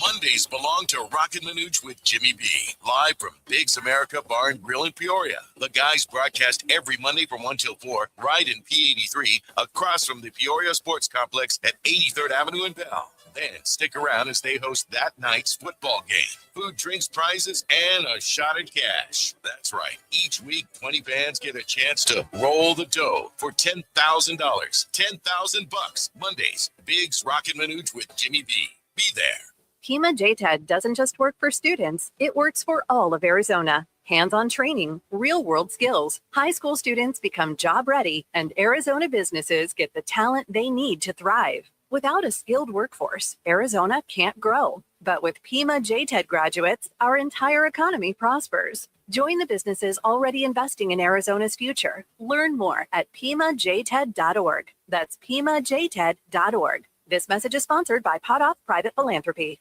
This holiday season, Backyard Desert Ridge is the place to celebrate. Bring the family. Santa stops by December 13th and 20th from 3 to 5 with cookies, cheer, and photo ops. Still shopping? Grab a Backyard gift card and enjoy our holiday specials, the perfect stocking stuffer. While you're here, enjoy elevated bar favorites, handcrafted cocktails, and over 40 beer options. Catch every game on more than 50 HD TVs and 4 massive LED walls. Backyard Desert Ridge has the holiday spirit turned all the way up. Follow us on socials and make Backyard your Christmas hangout.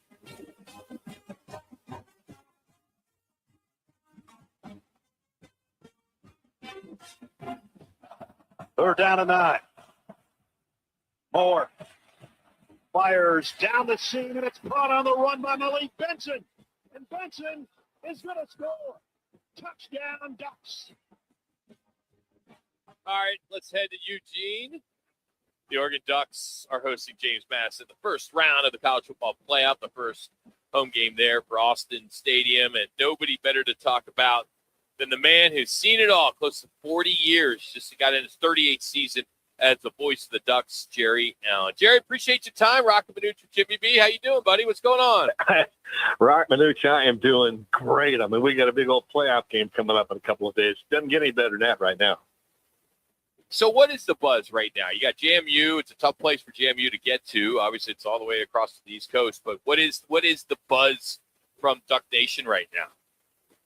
Well, they're pretty excited because they think they have a really good chance to make it to the next round. I mean, JMU is a top-level program in their divisions, no doubt about it. They got dudes, they can play football, and that's why you play the games. But I think Oregon fans are so confident in their team that they feel excited to be a part of the last home game of the season now, get a chance to see the seniors again. And we thought we'd done that a few weeks ago. and a chance to move on. It's a CFP. It's a big deal. So how does Coach Lanning keep this from being like a sleepwalk game against like you just said, a pretty dangerous James Madison team? Well, it's part of the process from fall camp until now. Every week, every game. I mean, I guess you could say I'm drinking the Kool-Aid because I buy into it doesn't matter what's happened the rest of the season. You better be ready to play your best football game because the team you got coming up, they play football, they could beat you. And we've seen that happen. Oregon used to upset teams that had no right giving us a game. And so he's got their attention. They've done it week by week. It's a process, and they've all bought in. Jerry, you look at your schedule. You guys win the last 6 games in a row. Looks like more. We just heard the clip. The last 3 games, it seems like you guys really kicked the passing game, the entire offense. Minnesota, USC, Washington. I mean, that USC game, the Washington game I thought was tougher, but that USC game, it seemed like that team that you were broadcasting for found it, whatever that is, and continue just to move through. Is that fair to say that everything clicked in that USC game to give them the confidence to move all the way through it? Yeah, I think it did. I mean, USC was a big game. I mean, you talk about going to Washington, that's a big rivalry game, and you got to win that one to have a chance to make the CFP. But USC is a rivalry game. There's a lot of kids on this team that come from California, and so it meant something. USC is a traditional program, and maybe they haven't been great the last few years, but it's a tradition-rich program, and everybody knows about USC. So that was a big game, and they got up for it. They really wanted to play well. And in spite of the fact that they were missing 2 starting wide receivers and then had to go deep in the depth chart to be able to play that game. Everybody stepped up, and I think that was the moment when, okay, this really is a pretty good football team because they just beat a really dangerous USC team.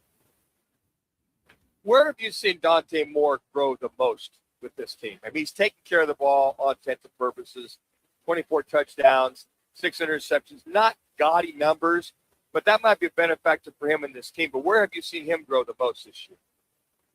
I think probably his leadership. He sat all of last year after starting at UCLA. He sat and watched and learned and matured. And when he took over this year, it was, okay, what do we got? We knew what he was at UCLA. He struggled.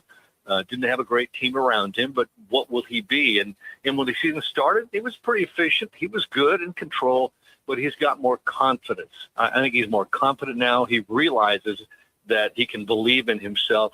I'm not sure that leap was there until you get a game or 2 or 3 into the season because of what happened at UCLA. But he's gained confidence and maturity, and he's really become a very good leader on that team. Jerry, there's been discussion about obviously expanding the playoffs to 16 teams, but also discussion on not waiting another 2 weeks to play. In other words, when the conference championship games are done, teams would then play the following week. Are you into that, or do you prefer being around the team that much that you get that extra week off? The extra week is nice at this time of the year to heal up some of the bumps and bruises because it's a long season. But I would like to see them ultimately get rid of the conference championship games. I mean, if the college football committee says, we're not gonna, if you lose your championship game, that's not going to hurt you. Okay. I think it does hurt teams, and I'd like to see them drop that and start the playoffs earlier. Let's get this thing over in early January. I mean, it would be so much better on the players, and I think the fans would appreciate it too. To that point, what has Oregon been doing to stay sharp? You technically had, 2.5, 3 weeks off, Jerry. But what has Dan Lanning and his staff done to allow the healing, the rest, but then remain sharp going into this game tomorrow night? Well, the science of football now is like crazy. I mean, the nutritionists that they have, the athletic training system that they have, everything from A to Z, and all the great programs, all the big programs have the same thing. Now they know how far to push guys. They know how much rest they need. They know what to do, what not to do, to the nth degree, and they follow a plan, not just what the coaches want, but with the entire staff, the nutritionists and the athletic communications and everybody. So they had days off, they had days of work, they had days when they hit. I think unlike last year they had a month off, and it was they got out of rhythm. I don't think they let themselves get out of a rhythm this time around. I think they practiced harder at times, but they also rested harder when they needed to. He's Jerry Allen joining us, the voice of the Ducks here on ESPN Radio Phoenix. Jerry, both your offensive coordinator and your defensive coordinator took jobs, big jobs, Kentucky and Cal. Did they both of them leave, and then he just promoted within? Well, they haven't left yet. That's the amazing thing. I think Dan Lanning, he knew he was coming to Oregon when he left Georgia, but he stayed there all the way through the national championship game with Kirby Smart. So he understood how smart that was and how much it meant.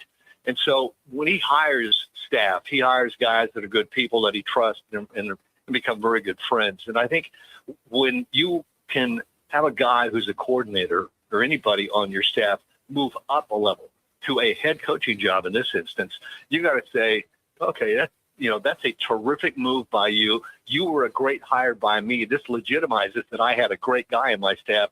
You stay with us as long as you can. We'd like to have you till the end, if you will. They have such a great relationship. They said, yeah, hey, we're not going to give up on this team. We coached them all year. So, it's really comforting to see a situation like this where coaches stay and finish their job, finish their contract, and then move on and everybody work together. It really, in this day and age in college football, you don't see that everywhere.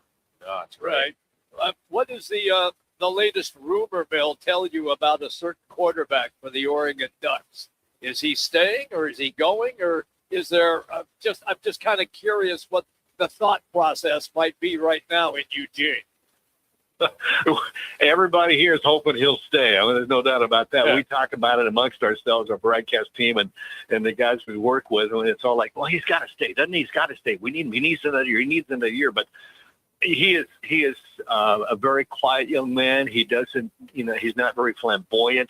He doesn't talk a lot outside of what he needs to. So you don't get a really great read on him. I have no idea. I mean, he's good enough to be, a first, second round quarterback easily. I'd love to see him stay and get another year just for himself as well as for the team. But right now, I tell you what, your guess is as good as everybody else. We have no idea. Okay. Hey, Jerry, we have one of your famous alumni out here that are one of our Phoenix Suns, Dylan Brooks, who was there, 9 years ago. Second round pick, 45. You watch him nowadays, number one, his success, but was he always this feisty at Oregon from that standpoint? Was he just one of those guys that would just get in everybody's car? Or did this develop over the last 9 years in the NBA? Oh, no, that's Dylan Brooks. He was in your chops from day one when he got to Oregon. He's a competitor, and you're not going to beat him in anything. And he's going to take you to the floor to keep you from doing it. Yeah, he's been like that. We played a game against Duke, and then Coach Krzyzewski, they didn't get into it, but, Coach said something to him, and he kind of stared him down, and Coach Kent had to step in and say, okay, move along, guys. Game's over. We won, and Coach, it was funny. But that's him. That's just who he is. He's a great competitor, and he wants you to know it. He wants you to know before that game starts, he's coming after you. Jerry, thank you. We really appreciate you kind of helping us out down here. We got the semifinal here with the Verbo Fiesta Bowl, so we're really excited. And you guys have been down here quite a bit, so we appreciate you, man. And good luck tomorrow night. Oh, thanks, guys. Thanks for having me on. I love it down there. I hope we get to get back down there soon. That's Jerry Allen, the Ducks play-by-play voice. Just he's got one more home game. Yeah, but then of course some more playoff games, I'm sure. 38 years. That's awesome. He's been doing it a long time. He's very, very good at it. All right, he's brought to you today by All City Towing, Arizona's largest towing company.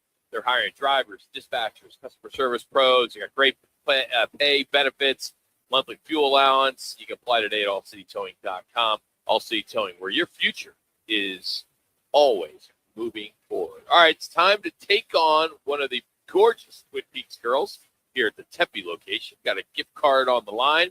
Get you a few beers, some great food. We'll take caller number 5 at 602-230-0620. That's 230-0620. And it's Lenice. Lenice. Uh-huh. So let's get Lenice on board, and we'll take the fifth caller, 602-230-0620. It's Roc and Manuch, Jimmy B. This holiday season, Backyard Desert Ridge is the place to celebrate. Bring the family. Santa stops by December 13th and 20th from 3 to 5 with cookies, cheer, and photo ops. Still shopping? Grab a Backyard gift card and enjoy our holiday specials, the perfect stocking stuffer. While you're here, enjoy elevated bar favorites, handcrafted cocktails, and over 40 beer options. Catch every game on more than 50 HD TVs and 4 massive LED walls. Backyard Desert Ridge has the holiday spirit turned all the way up. Follow us on socials and make Backyard your Christmas hangout. At Crest Insurance, we believe great insurance starts with great relationships. For years, we've been protecting businesses, families, and futures with the care and expertise you deserve. Our team knows what it takes to provide personalized solutions for your needs. We're here to make insurance simple, reliable, and stress-free. Visit crestins.com to see how we can protect what matters most to you. At Stretch Lab, it's not just athletes getting better, it's everyday people moving and feeling their best. Each one-on-one session is customized to you, guided by certified flexologists who help improve mobility, flexibility, and recovery. Whether you're chasing touchdowns or chasing the kids, Stretch Lab keeps you loose, strong, and ready for anything. Stretch your potential today. Find your nearest location at stretchlab.com. Tease the season at Vans Golf Shops by Worldwide Golf, featuring the new Bushnell Wingman HD speaker. This revolutionary speaker has a built-in 3.5-inch touchscreen with front, center, and back distances, now $199. Don't forget we have gift cards in any amount for the special golfer in your life. Shop us in-store or online at worldwidegolf.com. Vans Golf Shops by Worldwide Golf, proudly serving golfers since 1963 and home of the legendary 90-day satisfaction guarantee. Get there. The season of giving starts with getting, because Twin Peaks just launched their holiday bonus card event. Buy a gift card for someone on your list, and we'll hook you up with a bonus card just for you. Because giving feels great, but getting rewarded for it, even better. Share the gift of crave-worthy food, ice-cold 29-degree beer, and good times at Twin Peaks. And treat yourself while you're at it. Twin Peaks. Eats, drinks, scenic views. Twin Peaks with 5 Valley locations. Bonus cards redeemable January 1st through 31st, 2026. Participating locations only. It's where every slam dunk dream and memory of your favorite game is stored. Your brain shapes you, defines you, makes you you. Yet as many athletes know, a brain or spine condition can change that. That's why Barrow pushes the boundaries of neuroscience medicine and what's possible. Consistently ranked among the best in the country, Barrow fights to help patients hold on to their dreams, memories, and themselves right here in Arizona. Barrow Neurological Institute, minding what matters most. Visit barrowneuro.org to learn more. Are you ready? It's your weekly chance to challenge one of the beautiful girls from Twin Peaks. It's Peaks Picks. The Twin Peaks girls are the essential ingredient to the perfect lodge experience. Each week, our girl next door Twin Peaks contestant takes on an ESPN 620 listener for 3 games. Get the most picks right. Win a $25 man card for one of the 5 Valley Twin Peaks locations: Scottsdale, Phoenix, Glendale, Tempe, and Deer Valley. Now, time for Peaks Picks. All right. Lenice is our Twin Peaks gal. However, she was just sat, and she is not going to be here. So Matt went over and talked to her and got her picks. Zeke in Queen Creek is going to give us his picks for Rams at Seahawks, Alabama at Oklahoma, and Falcons Cardinals on Sunday. So let's get it started. Matt, what did Lenice go with in that first game? Tonight's Thursday night game at 6:15. She's got the Seahawks winning 24-17. Okay, Seahawks. All right, what's Zeke going with? Zeke is taking the Rams. Okay. All right, second game, Alabama and Oklahoma tomorrow night. Which way she lean here? She's got the Crimson Tide. Final score 28-14. Okay, all right, Connor, which way did he go this time? Did Zeke go? He went with Alabama as well. Okay. I think it's interesting that Matt got an actual score too. I know. Wow. She gave me all the info. I just tried to keep it up in the brain, remember it. He was trying to score, and then she just gave him. Yeah. That's more like it, Jimmy. That's B. it. Good job, lad. He put him in his place. He doesn't need to score, Jimmy B. Yeah. Yes, he you does. obviously do. You right. got being short. Yeah. I mean, you have to have all the lines, don't you? Oh, I mean, not only do I have all the lines when the ladies are taller, my favorite one is, "Hey, I'd just like to dance slow with you." Oh my goodness. It's not short. It's vertically challenged, Rock. It's short. No, it's short. It's short. Yeah. Short. Little fella. Yeah. Falcons at Cardinals. It is Sunday. We need the winner and the score. Did you ever get a golden ticket? Yes. No, I did not. You know what that is? No, it's not a golden shower. I know that. Oh, jeez. You can't go that far. Oh, Jimmy. We've talked about this. You got to play the disclaimer again. Go ahead. All right, Falcons Cardinals. She's got the Cardinals winning this one, surprisingly, and she's got 31-7 blowout. All right, Connor. What do we got from Zeke? Zeke went with the Falcons 24-18. 24-18. All right, there you have it. Our Twin Peaks picks. Do it every week. The gals are 30-12 since we started this season. Very well prepared. Very knowledgeable. They are. Yeah, very good. So, and by the way, the season of giving is going on right now and getting here at Twin Peaks at all 5 Valley locations. The holiday bonus card event. You buy a card for someone on your list, and they'll hook you up with a bonus card just for you because giving feels great, but getting rewarded for it, how about that? Even better. So you can share the gift of crave-worthy food, ice-cold 29-degree beer, and good times in Twin Peaks. And treat yourself while you're at it. So Twin Peaks, eats, drinks, and scenic views. Again, bonus cards can be redeemed January 1st through the 31st of 2026, of course, which will be here before you know it, at all 5 participating locations. Falcons, Bijan Robinson, Kirk Cousins. I mean, she's picking a blowout. I mean, they're eliminated officially being the Falcons. They are, yes. I mean, you imagine that NFC South. If they don't want one more, they might be in the hunt. So they'd have something to play for. Yeah. I mean, they still do. Don't get me wrong. That division is awful. It is. It's a bad division. And it's the Buccaneers and the Panthers playing this Sunday as Wow. well for the top spot. So they're the two that are in the hunt. Yeah. So you only take whoever wins that division. It's the only one's going to go. Because the other wild cards will come from the NFC West. Yes. So with the Cardinals, Falcons, and you got Cincinnati and Cincinnati. Lord knows where the Bengals will be, and Joe Burrow where his head will be. I think this weekend, hopefully he's, I don't know, whatever issues he's having, he's bought back in. You don't know why. I mean, he was born in Athens, Ohio U, right? Yeah. And that makes county gold. Yeah. Did you hear about the head coach got fired? Yeah, he did. I heard the reasons why. I did too. Yeah. Believe me, I have some family that's not real family, but people that I know that go to school there. Well, you're an alum. Yes. Well, he's Twice. dialed in. Twice. Yeah. Yeah. You gotta watch out for those nursing students. Yeah. Undergraduate. Not No, graduate. Yeah. Well, they said undergraduate. Well, I think my connection's probably better Oh, here. Well, Just like Hey, he's probably going to Michigan. student athlete. Student athlete. I mean, and then more with the executive. I mean, it's, if you're a manager, a head coach, whatever, you just have to understand there's off limits and then there's off limits. Hey, by the way, speaking of off limits, I just got a text from the Suits. The FCC is listening. Yes, Jimmy. We've had this discussion many times, Jimmy. We may get suspended again. Yeah. Maybe a I would 5-year suspension. Just wouldn't say it wouldn't be the first time. Yes, it would not. But Yeah. I mean, you look at, so much. I know that the temptations abound. I get it.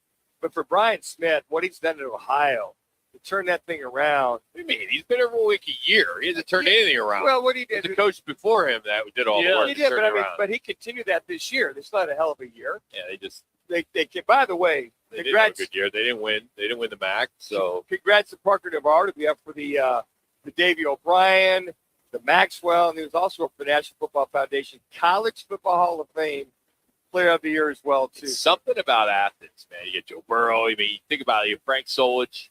You know, he had some issues there with public intoxication. Yeah. Coach Smith had the same thing, public intoxication. I mean, I know I had public intoxication when I was there last month. But you weren't a public for figure. Dad's weekend. I'm not even a dad. Yeah, it's Did you it's a adopt school. a couple of kids while you were there? I haven't. He's got us. I haven't adopted. He does have He's to a take dog. care of Yeah. us. My best friend's daughter goes there, so I'm Uncle Rock. No, So, yeah, that's true. But it sucks. I mean, having an affair with a student, it just makes no sense. Well, and then Come on, talk about dude. all the recruits. Now he's going to be gone. Yeah. Now with the offensive coordinator got promoted, or defensive coordinator got promoted. I mean, it just throws everything out of whack when that stuff happened. That's why this whole Michigan thing, talking about internal investigation, this is like what the 95th scandal they've had at Michigan. It's unbelievable. You think of the gymnastics team years ago. Oh, yeah. The boys and girls swimming. Now this thing, or how about what the signal gate that they had a couple years ago? Connor Stallions. By the way, I watched like 10 minutes of that. Yeah. Nap time. I mean, it's like, okay. Well, you shouldn't watch stuff after 7 p.m. It was after the pasta dinner, that food coma. But it was just kind of like, you kind of knew the story. Yeah. But there's really no build up or no gotcha. No. Within that, you kind of understood what was going on, what they were doing. It's just like, I've never seen the Titanic, so I know what happened. You've never, it's the story within the Titanic. That kind of lays it out. I mean, you know what happens. It's a chick flick because that's it's why a I've never seen it. Yeah, it's a love story until the boat goes down in the dumpster. I mean, it's a horrible story. Yeah, I mean, it is. because it's real. 1,500 people But that's died. awful. Guy that designed the boat was on the boat when it went down. I mean, there's a lot of intricacies there. They talked about the captain. Dude, I don't care. Yeah. I know what happened. Yeah, there's a big. It's just like you guys could watch sports. I can't watch a sporting event that's already completed. Oh, I can't. I Two or can't three at all. times. I have to watch it live. I can't watch. I'm the same. Manuchkin, like, yeah, I know. he watches Cardinal games like at midnight. Yeah. because I he's can't do with that. training his kids.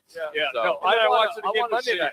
Again, Yeah, I want to see All right, we'll it. talk some Cardinals with Howard Balzer at 3:30. Up next, we'll have the sports professor, Rick Borough.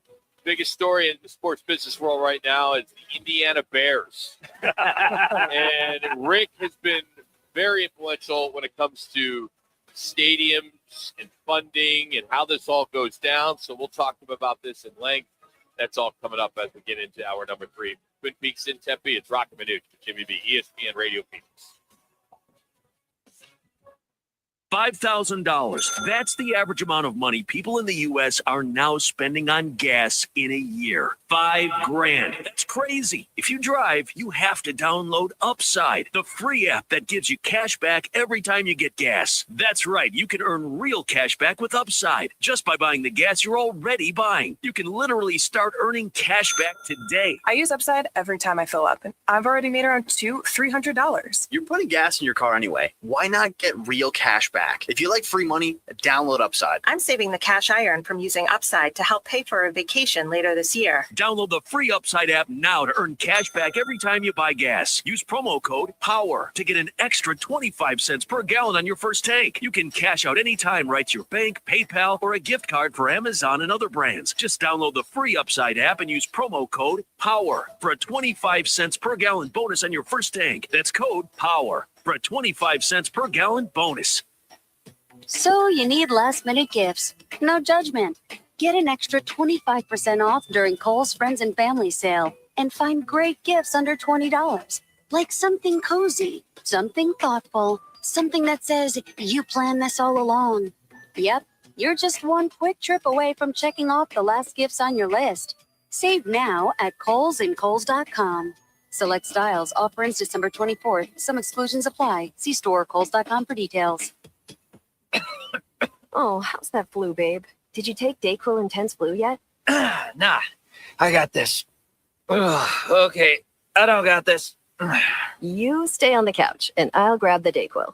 Undo your flu symptoms with Dayquil Intense Flu. Dayquil Intense Flu provides powerful relief of your flu symptoms. I'm ready for that to-do list. Wow, you do got this. Dayquil Intense Flu, the daytime coughing, aching, fever, under your flu medicine. Use as directed, keep out of reach of children. Join the team at All City Towing, Arizona's largest towing company and leader in roadside service. We're hiring dispatchers, call takers, lot attendants, drivers, and customer service pros ready to grow with us. You'll enjoy state-of-the-art equipment, consistent schedules, full health benefits, a strong 401k match, employer life insurance, and a monthly fuel allowance. Take your career to the next level. Apply today at allcitytowing.com. All City Towing, where your future is always moving forward. Now open in North Scottsdale. It's the Orangedale Lounge. ODs, right off Thompson Peak and Bell, next to Bash's. Your new favorite dive bar has arrived. Cold drafts, chill vibes, always affordable prices, and the OD Mug Club, a one-of-a-kind membership you won't find anywhere else. No frills, just great people, ice-cold drinks, and a bar that feels like it's always been there. Follow at OD Scottsdale and get the scoop at orangedalelounge.com. Orangedale Lounge. Dive in and drink up. KTAR AM Phoenix, Arizona's home for the worldwide leader in sports, is ESPN 620.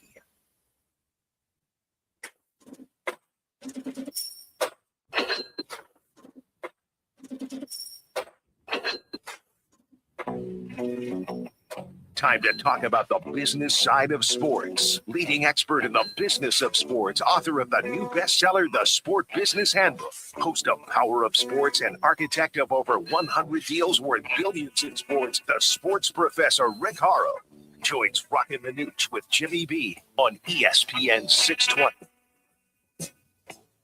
How we doing today, Rick? What's going on, my friend? Doing all right? Well, there's usually a better introduction than that. I guess, all right, I'm fine. How are you? That's good. Doing well. Yeah. Well, I'm just kind of leading you up. I was about to really sell you right now, but maybe I don't need to do that now.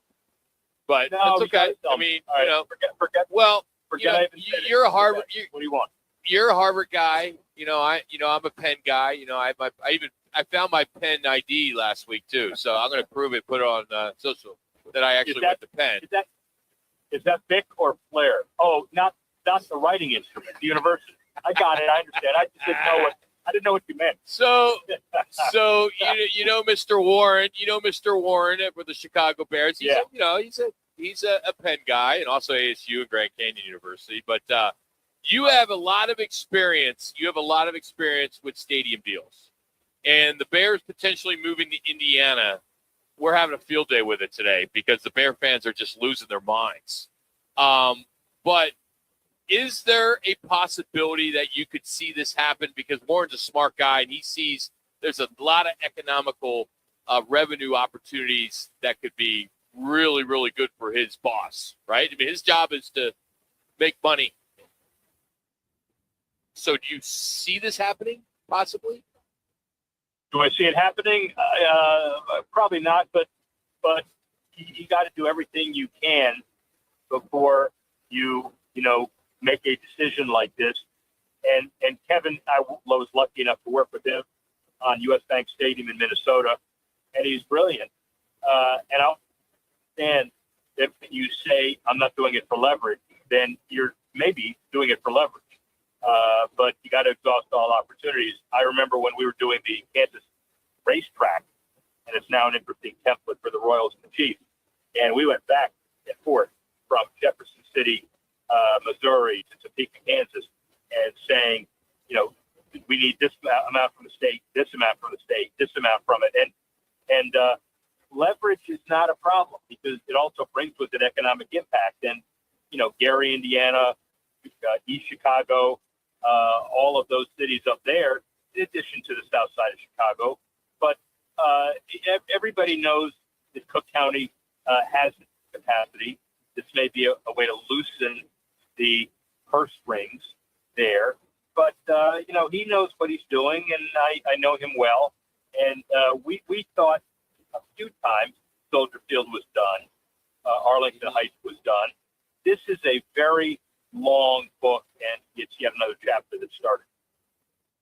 Do you see if it could happen? Do you see any problem with just keeping it the same name, Chicago Bears? Because if it is Gary, Indiana, it's 30 miles. Yeah, the Chicago land. So I don't see that as problem. It's not going to be the Northern Indiana, Bears.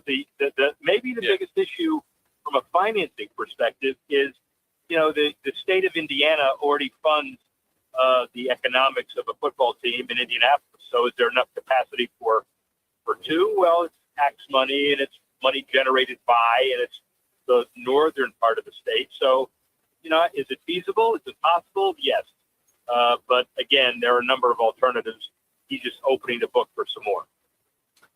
And Rick, on top of that, I know that Kansas and Missouri going back and forth with the Chiefs. Have you heard, what is the latest with that situation? Because it seems as though Kansas is like, look, opening the coffers, welcoming them in open arms. And has Missouri finally had second thoughts on what they want to do as far as the new stadium and baseball stadium is concerned? Well, I'll give you some insight on that from a guy who helped kind of create what are called the Star Bonds, which were important in financing the Kansas City Speak, which is in Kansas City, Kansas. And it was a direct mathematical result of the impact created of tax money by the activity funneled back into the financing. So it's almost a mathematical equation. The issue now is, the Star Bonds could be available for the Chiefs and, for that matter, the Royals over in Kansas City. Do they want in Kansas? Do they want to do that? Do they want to leave Kansas City, Missouri, the bigger population and a bigger downtown? So it's not over yet, but it's a formula that's been proven. Rick Horrow joining us, the sports professor here on Roc and Manuch with Jimmy B on ESPN Radio Phoenix. All right, Adam Silver says the NBA could decide on expansion next year. If they do expand, Rick, are we just talking Seattle, maybe Vegas, or is the NBA thinking bigger, like international? Well, the international process is unfolding in a parallel way. It's the global commitment that was announced a couple of months ago that may include teams in London and Paris, Shanghai, other places. So that is a process that may ultimately wrap into the NBA, but I don't think this interim expansion, Vegas, Seattle, and maybe other dark horses, impact that. These are in many ways two separate processes. Is, in your mind, Seattle and Vegas the two leaders right now? Well, right now they are. But when you look at expansion processes, and I've been involved in a lot of them, it's not where you start the race, it's where you finish. And, Vegas still has to prove that they're a four-sport market. And with soccer and Formula One, they're a 50-sport market. They've gone from having nothing because of gambling to now having everything. And, believe it or not, there are some people who are saying you got to prove it for the 40 some odd regular season games that the NBA has at high ticket prices. So I don't know that it's a lock. And I'm not sure Seattle's a lock either, because they have their three. They have their arena that's driven by the Kraken. So you got to negotiate that deal too. I was, involved directly in, the Clay Bennett Sonics to move to Oklahoma City. And everybody said, if you get an arena done, we should replace them. But now they've got an arena done that's hockey dominated. So we'll see how that goes too. So, Rick, you've been involved in all this, and I like to ask this question every 3 months. I know you're tight with Gary Bettman, NHL. Anything? I mean, are you hearing anything about the possibility of Phoenix getting an NHL team again? You didn't hear the announcement? There's a press conference at 8 a.m. tomorrow morning at Biltmore Mall. You didn't get that announcement? No, I didn't. Damn Come on, man. I know why. Because parking is required, and you're open life for parking spaces. That's why. Keep striking out on parking passes. Yes. Oh. That's why. Have I heard anything? Come on, man. You know better. I mean, take a look at what the Mammoth are doing, and you got to admit that's an interesting move for the NHL. And your bet is. My sense is Phoenix is not dead as an NHL market, but people have to remember that the arena process is everything. and you need a sense of reality again to then drive the arena process. And right now, I don't think anybody wants to touch it. I'm with you on that one, Rick. My question is the college football playoffs. It begins tomorrow night. There is so much talk now that there is too much time in between the conference championship games and then getting to the playoffs. And if they expand to 16 for next year, have you heard with your insight, is that going to be a topic of conversation? And the other topic is, would they eventually eliminate the so-called championship playoff games? Yeah, a lot of interrelated comments in there. A lot of, as usual, you continue to ask the questions that are cut above your compatriots, but that's to be expected because of your because your advanced experience. So really, there's a knock in there. So I decided to knock all three of you before I finish it. But that's a brilliant set of questions because it is all interrelated. There's a fourth one. You take some of those bowls, which have now become the NIT of college football, and put a couple of those showcases at the beginning of the season at week 0, and then take some of the other ones and eliminate them. I was excited. Now a collector's item, if anybody wants to share in the investment. I was out in LA, see the Rams and the Lions, and I went to the Buck Up LA Bowl hosted by Gronk, that Washington Boise State thriller that 12,000 people attended, and they ended their 6-year contract, and it's over. They announced officially they would cancel that game. So I may be the kiss of death. The point is, look at the attendances now at all of the bowls, 20, 25,000. I know there's a niche, ESPN-funded niche, alumni niche, but that's related to this too. You have 11 regular playoff games. You have 36 other games. What are you going to do with those 36? So, there's a lot of conversations about that. Have I heard the conclusion of it? No. Have I heard the discussion of it? Yes. Jimmy, brilliant question. Rick, I know our checks are being cashed. So they're being cashed. I can assure you they're being cashed. Don't bring that up. Don't start that. We love you, Rick. Thank you, buddy. Merry Christmas. Merry Christmas, Rick. Hey, love you too. Merry Christmas. Happy New Year. We'll talk soon. Thanks, man. See you later. Bye. Rick Horo, the sports professor. You can follow him at Rick Horo. Kick it all off every Thursday for Thursday Night Football at any of the 5 Twin Peaks locations. Got pint specials, shot specials at all 5 locations. All the action is at your local Twin Peaks Lodge. Twin Peaks Eats, Drinks, and Scenic Views. All right, there's some real talk that the Group of 5 conferences could support their own playoff and bowl setup, separate from the Power 4. So is this survival, or are they officially admitting college football is going to split in 2? Dive into that next. Roc and Manuch, Jimmy B, Twin Peaks, Tempe. Twin Peaks is the best in the game. Here, your favorite drafts are poured at a frosty 29 degrees, and rare barrel-aged whiskeys are served just the way you want them. It's bigger game days and bolder fight nights. I mean, where else can you find a scratch kitchen that always comes in clutch every day from lunch to late night? Only at Twin Peaks, the #1 sports bar. Twin Peaks Scratch Kitchen scores every time. Dig into hand-smashed burgers, chef-inspired flatbreads, and more at your local lodge. Attention golf lovers and putting enthusiasts. Are you ready to elevate your game? At Putting World, we've got cutting-edge technology that'll have you sinking putts like a pro. With high-tech simulators and expert coaches, you'll be on your way to mastering that tricky 6-footer in no time. Check us out at puttingworld.com. Whether you're a seasoned golfer or a newbie who thinks a hole-in-one is just a fancy donut, there's a place for you at Putting World. Eat it, drink it, sink it. Putting World. Another Arizona storm season's rolling through. Before the next big downpour hits, call State 48 Roofing for your free roof inspection. Whether it's cracked tiles, flat roofs, or old shingles, don't wait for leaks to show up. State 48 Roofing is Arizona's #1 referred roofer, trusted for over a decade in both residential and commercial roofing. Protect your home, protect your business with State 48 Roofing.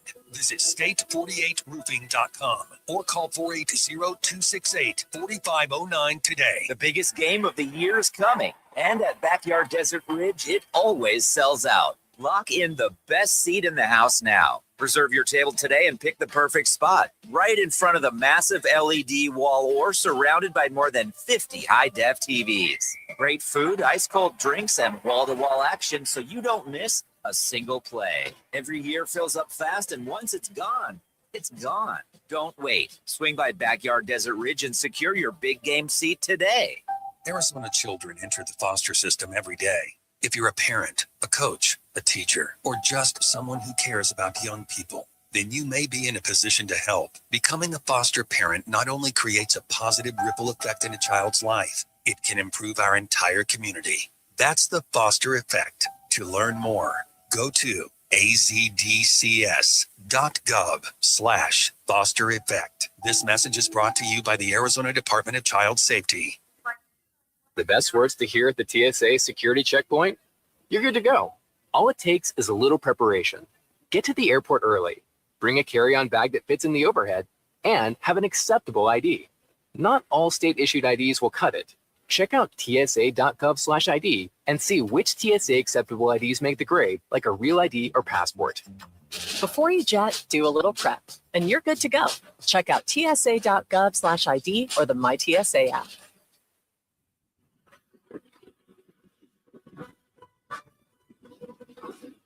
It's Thursday, and welcome to Lodge Mentality. The guys are live at Twin Peaks Tempe, located in the Tempe Marketplace. Twin Peaks, the ultimate sports lodge and home of the 29-degree beer, served in perfectly frosted 22-ounce mugs. Here's Roc and Manuch with Jimmy B on ESPN 620. All right, college football's power divide keeps getting wider. And now there's talk that the group of 6 conferences could support their own playoff and bowl structure, which would be separate from the Power 4. So the question is simple. Is it smart survival, or does it officially break college football? Now, you got some pros and cons here. I think the pros are, right now, group of 6 schools are fighting for the scraps, right? Sure. A separate playoff means automatic spots, clear paths to championships. They don't have to beg with the committee. They get revenue control. They control the media rights, the payouts for the bowls. That's big. It's a lot of revenue. They can maybe get into competitive balance. You know, the matchups. You got meaningful postseason games. Everyone likes a playoff. No pretending a mid-major can survive 4 straight Power 4 matchups. And brand identity. I mean, a group of 6 playoff becomes its own product, its own TV window. We're going to bet on it. It'll have its own championship moment. Yeah. I mean, they can stop being the other guys, right? Sure. But then the flip side of that, and then we'll discuss, Power 4 equals Tier 1, everyone else Tier 2. So once that line is crossed, you can't undo it. It's done. Right. Recruiting probably takes a hit. You got the CFP exposure, the NFL visibility, the primetime games, and things of that sort. A separate playoff could push the elite recruits away, right? Yep. Lock programs into somewhat of a lower ceiling. Media, you know, the networks love brands. They love star power. They wouldn't really have it with the lower schools, right? And what would the ratings be? I don't know if there'd be any good ratings. It could confuse the fans, too. It's kind of what I put out there because, you know, the CFP format and the bowl. Like, I don't know FCS at all, really. I mean, I don't even know when their playoffs start. I mean, they kind of fly under the radar. I know you do, but it's because you got guys there. But my big question is to you two is, does this help college football? Is it survival or surrender? Here's the way that I view it. Let me just go back to where you were originally on the media aspect.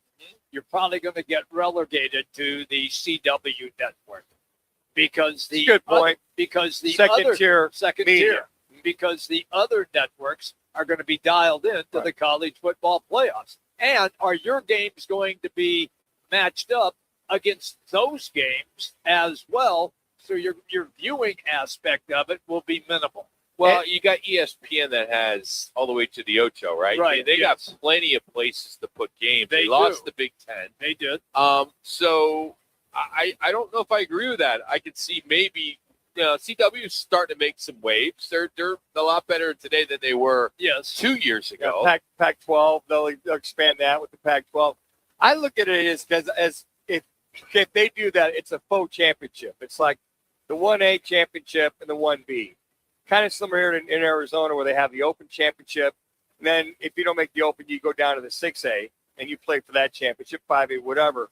If I'm a player, if I'm a 4 or 5 star, and I'm going to get a chance to go to, I don't know, I'm going to go to Boise State, or I'm going to go, wherever. Texas, El Paso. UTEP, wherever. I mean, if all of a sudden we're good, and I got a chance to win the Natty, and even if they expand it to 16 teams, I got a chance to go in there. There might be some more grace for the outside the Power 4, that they add more teams.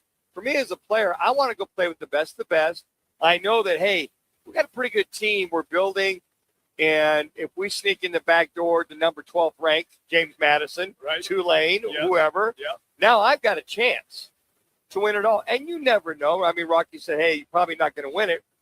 Probably not, but there might be that, I don't know, that blind squirrel finds a nut once in a while kind of moment. I just look at it as if I win it all, it's a faux championship. It's like, okay, we won this group.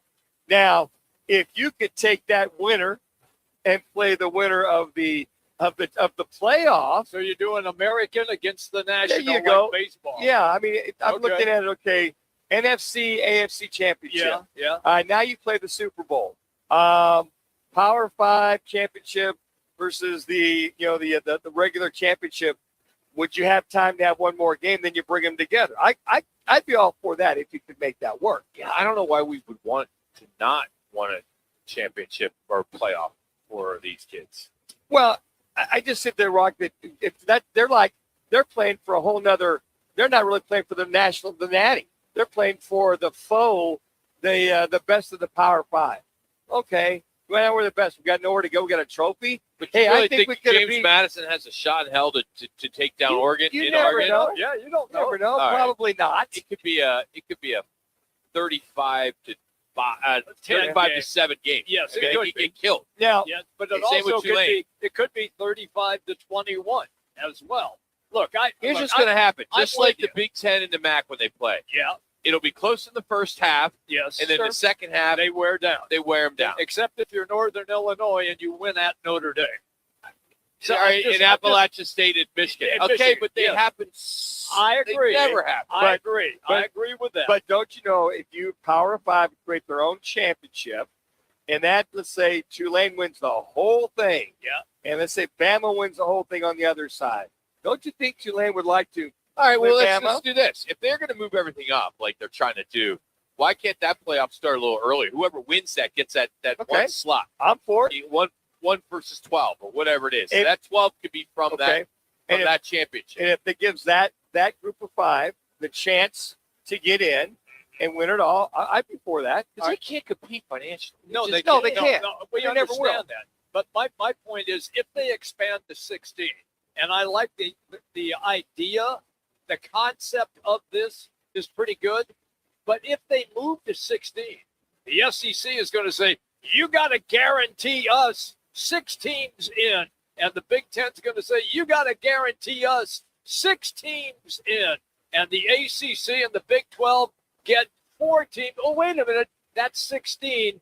Sorry, you guys are out. I mean, I could see that taking place, but I would love to see if indeed you went to something like this, a group of 6, and a winner that came out of that would then get in. You don't think that they would expand the group of 6 versus the Tulane James Madison, another team, if they go 16? They might expand a team, and they'll look at their schedule. They'll look at their win-loss record. Are you going to tell me you would rather see James Madison versus Oregon in a playoff or Notre Dame versus Oregon in a playoff? There you go. Notre Dame. Come on, Notre Dame only had Sure. 2 losses. I know. Sure. But, I mean, we didn't create the system. That's just the way they developed it. It is the system. So if they're going to – then that's the CFP committee's got to figure out, to your point, Rock, it just seems better to have Notre Dame. But the way they got it set up, they had to put the 2 They did. in there. Well, that was, Because they put a guarantee in there with the them. reason was the ACC and their ridiculous tiebreaker rules. That's how they got stuck. Otherwise, you would have had Miami in. Well, and it would have been Miami, and then Tulane would have been the lone group of 5. That would have been it. And you get a BYU team that a lot of people were talking about being in it. Yes. Said they're in the Pop-Tart Bowl. Yeah. I mean, look, if Miami common sense has nothing to do with the CFP. no, if Miami was That's the thing bothers was me. in the ACC championship game and won, okay, but that Notre Dame would have been slotted Again, in. well, they're Yeah. the AP. They finished 9th or something. Yeah, but they're not in the But playoff. they're not in the playoff. Or the CFP committee says, look, if you're going to your conference championship, this is why you're thinking maybe they eliminate it. Yeah. If you lose, you shouldn't lose your positioning in the top 12.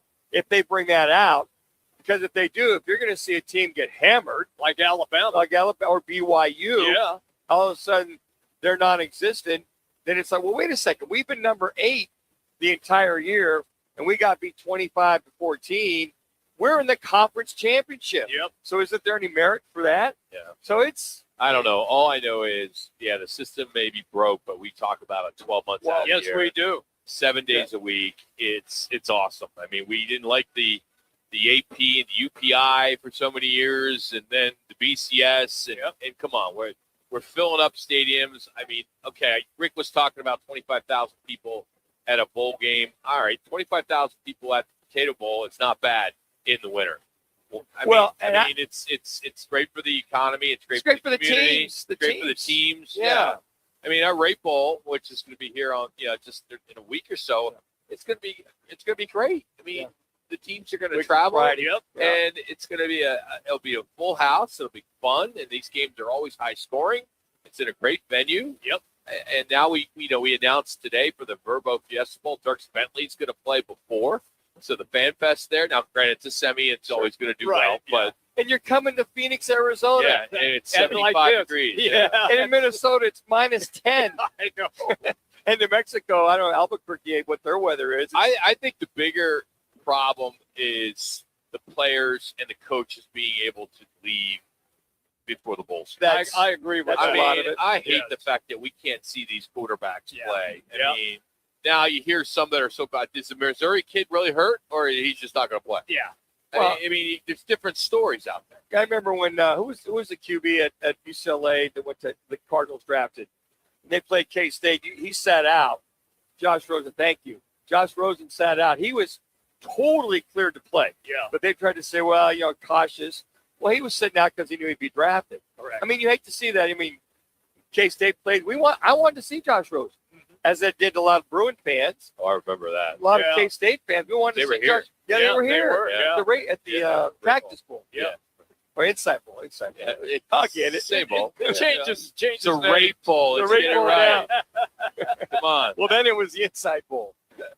All right, let's get going here. We're going to catch up with Howard Balzer as the Cards, they waive Justin Jones. Injuries keep piling up.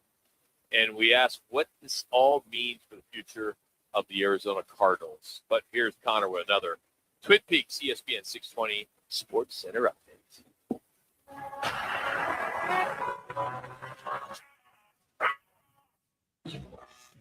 It's now time for your Roc and Manuch with Jimmy B's ESPN 620 Sports Center update. I'm Connor Collins. Arizona State fell 90-77 to UCLA as the Bruins knocked down a season-high 14 three-pointers, sending the Sun Devils to a setback as they look ahead to Big 12 play. And in Suns news, Phoenix has center Nick Richard on the trade market, according to Mike Scotto of Hoops Hype. And a league source told the Arizona Republic the Suns are also actively searching for help at power forward. Marvin Harrison Jr. has practiced in limited fashion, putting his play this weekend up in question. Nobody does happy hour like Twin Peaks. Nobody. Tequila, cocktails, premium bourbon, top shelf spirits, over ice balls, local craft beers, and those famous 29-degree drafts. Pair it all with scratch-made bites that actually satisfy. When it comes to happy hour, Twin Peaks doesn't play. Twin Peaks, eat, drinks, scenic views. Howard Balzer joins the guys next. Mondays belong to Roc and Manuch with Jimmy B. Live from Biggs America Bar and Grill in Peoria. The guys broadcast every Monday from 1 till 4, right in P83, across from the Peoria Sports Complex at 83rd Avenue in Bell. Then stick around as they host that night's football game. food, drinks, prizes, and a shot at cash. That's right. Each week, 20 fans get a chance to roll the dough for $10,000. $10,000 Mondays. Biggs, Roc and Manuch with Jimmy B. Be there. I was in a wreck. I need a check. I was in a wreck. I need a check. I was in a wreck. I need a check. I'm attorney Kevin Rowe. Being in an auto accident is traumatic. You need to call the best law firm that has the experience to get you the best results. Call 977-1900. That's 977-1900.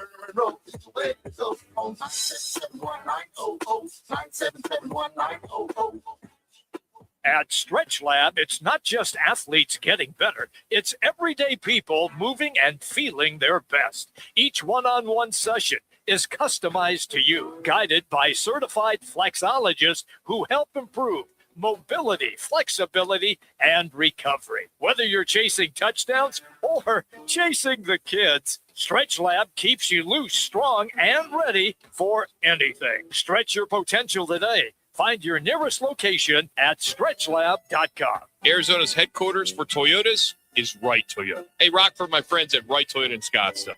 You will always find the right deal at Wright Toyota. Wright Toyota has been driving Arizona's home for years with their amazing service, pricing, and great selection. I encourage you to discover the difference at Wright Toyota. Make the right choice, Wright Toyota, just off the 101 on Frank Lloyd Wright Boulevard, and always online at wrighttoyota.com. The right price, the right selection. Check out wrighttoyota.com. Twin Peaks is the best in the game. Here, the ultimate lunch lineup boasts wall-to-wall sports and scenic views. When you're hungry and in a hurry, the Scratch Kitchen delivers lunch in the clutch. I mean, where else can you order a 29-degree draft beer and a quickie combo on your lunch break? Only at Twin Peaks, the #1 sports bar. Twin Peaks Scratch Kitchen scores every time. Dig into hand-smashed burgers, chef-inspired flatbreads, and more at your local lodge. Action! When I grow up, I want to be a director because they get to talk to everybody about everything.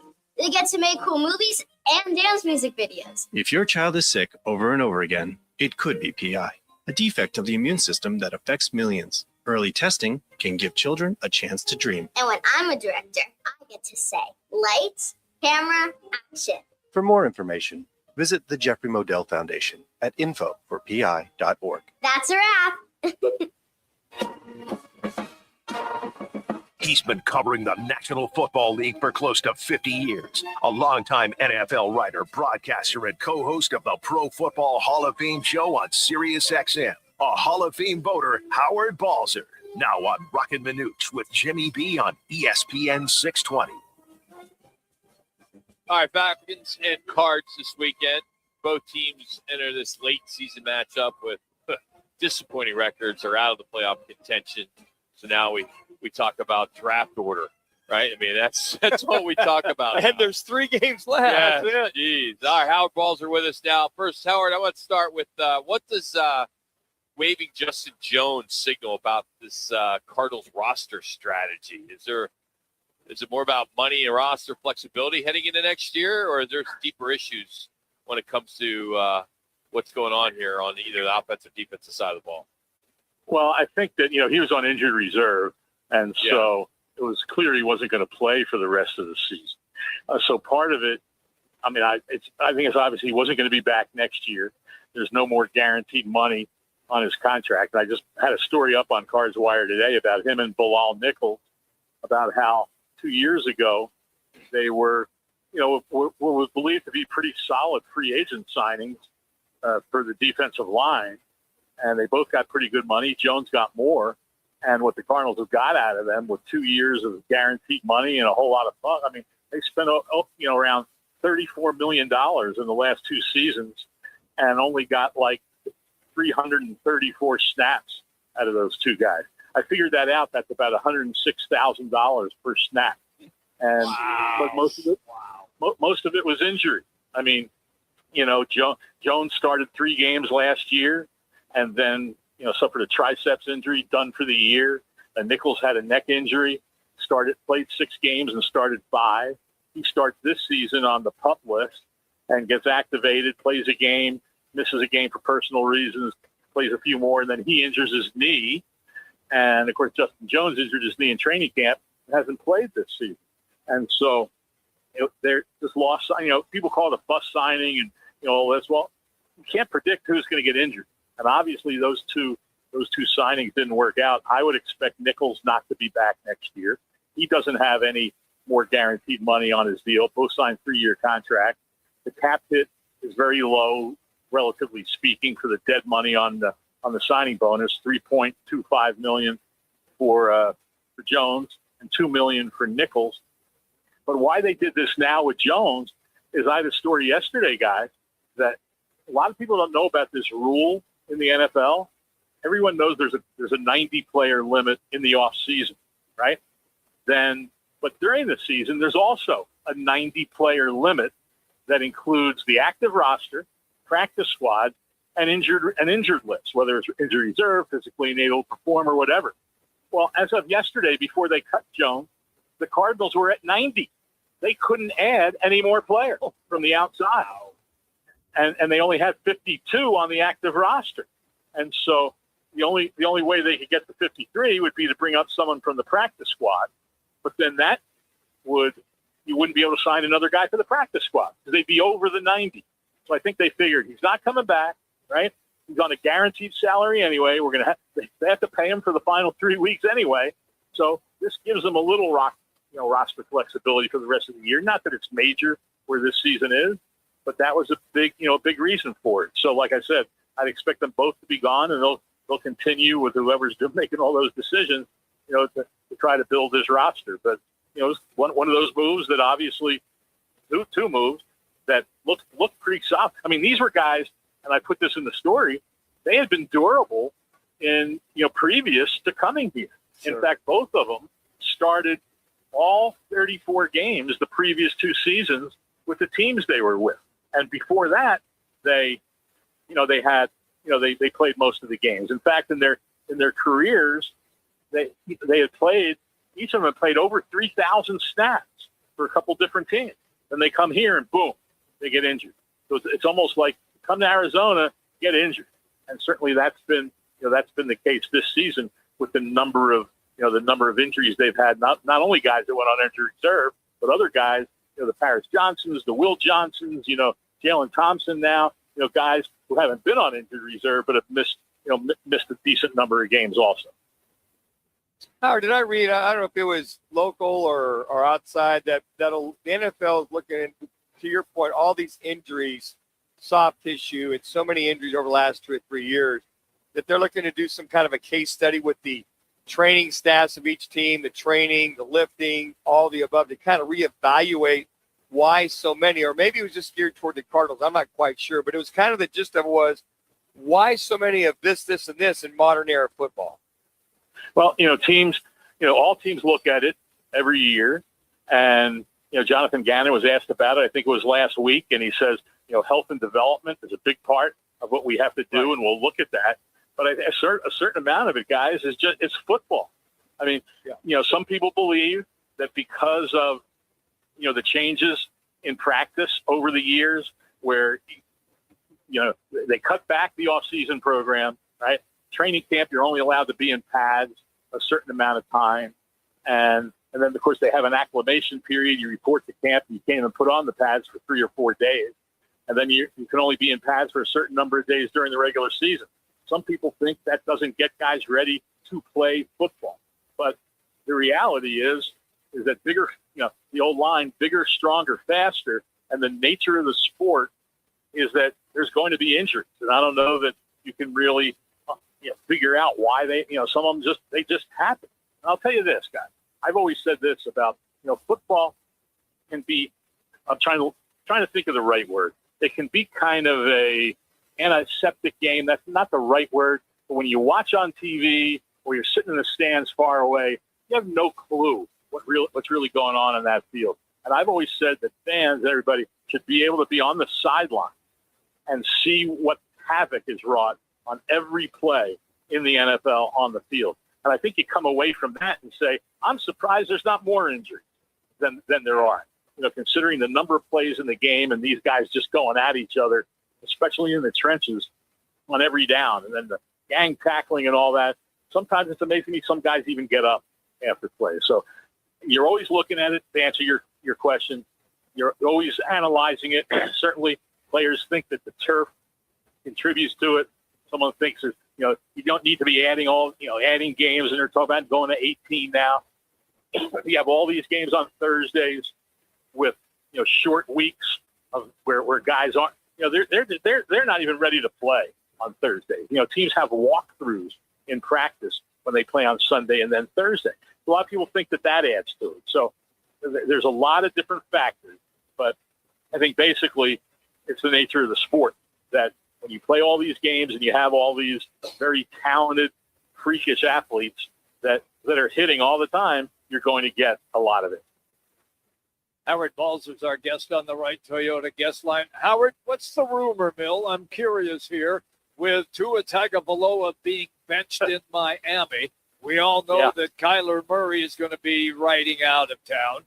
Do you have any insight at all? Will either one of those QBs bring much on the open market once the season is over? My sense is they will not. And I assume you mean bring much in terms of draft choice. Yes. Unless because they don't want to take on their contract.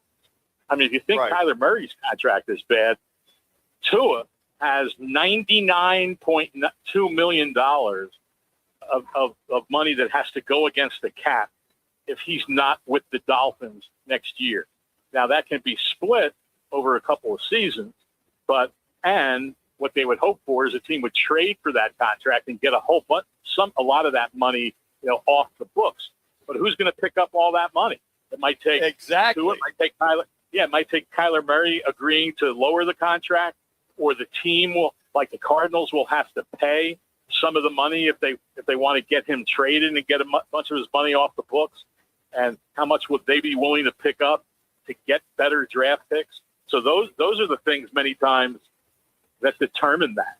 And so it's going to be an interesting off season to see how it all plays out. And so that's the thing there. One other quick point on what we were saying before. And whenever I bring up injuries, if I say it on it with you guys, if I write it, there's a certain segment of people who just say, well, all teams have injuries, right? To a degree, that's true. But not all teams have the same number of injuries. And I looked at the Rams, the Seahawks, and the 49ers just to get a little comparison. I mentioned that 90 guys. The Rams right now have 74 players on their roster. Well, add it up. They have 69 on their practice squad and 53-man roster. That means they've only got 5 players on reserve. And the Cardinals now have 21, with Justin Jones being off. Seahawks have 80, and the 49ers have 82.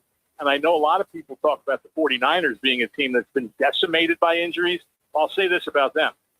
They had a bunch earlier in the season, but after a certain point, it's settled down. And they've had Christian McCaffrey all year, and they've been able to recover from losing Nick Bosa a little bit, Fred Warner. But after that, they've had most of the same guys out there all the time. And so I think that's where they've been playing much better late. I went back, guys, and looked at the Cardinals after that Cowboys game, right, which they won. And I looked back, they only had 8 players on the injury report that week, right? After that, it started going nuts. 11, 13, 15. Last week, they had 19 players on the injury report. So it's continued to build from that point, which has made it very difficult, even more so, of trying to deal with it all when you're playing with all these deep backups. I mean, look at the wide receiver, behind Michael Wilson. Hopefully Marvin Harrison Jr. is back. But look at the wide receiver. Look at the running back. I mean, Michael Carter's the starter now, and he wasn't even on the roster when the season began. He was on the practice squad. So that's the things that happened to this team. And one other point on that, after the first game of the regular season, the Cardinals have put at least one player on injured reserve after every game this season. After every game, except for the Green Bay game, because they were going into the bye. That's the only week after a game that they didn't put somebody on injured reserve. That's the story Howard, of what this season has been. Let's get to the H-bomb. This is where Howard Balzer drops a bomb on an NFL favorite of 6.5 points or more, predicting the underdog will cover or win the game outright. All right. Last week you had Cards. They didn't cover. They did play, but they didn't cover. So you sure they played? Yeah. So what's it going to be this week, buddy? What's it this week?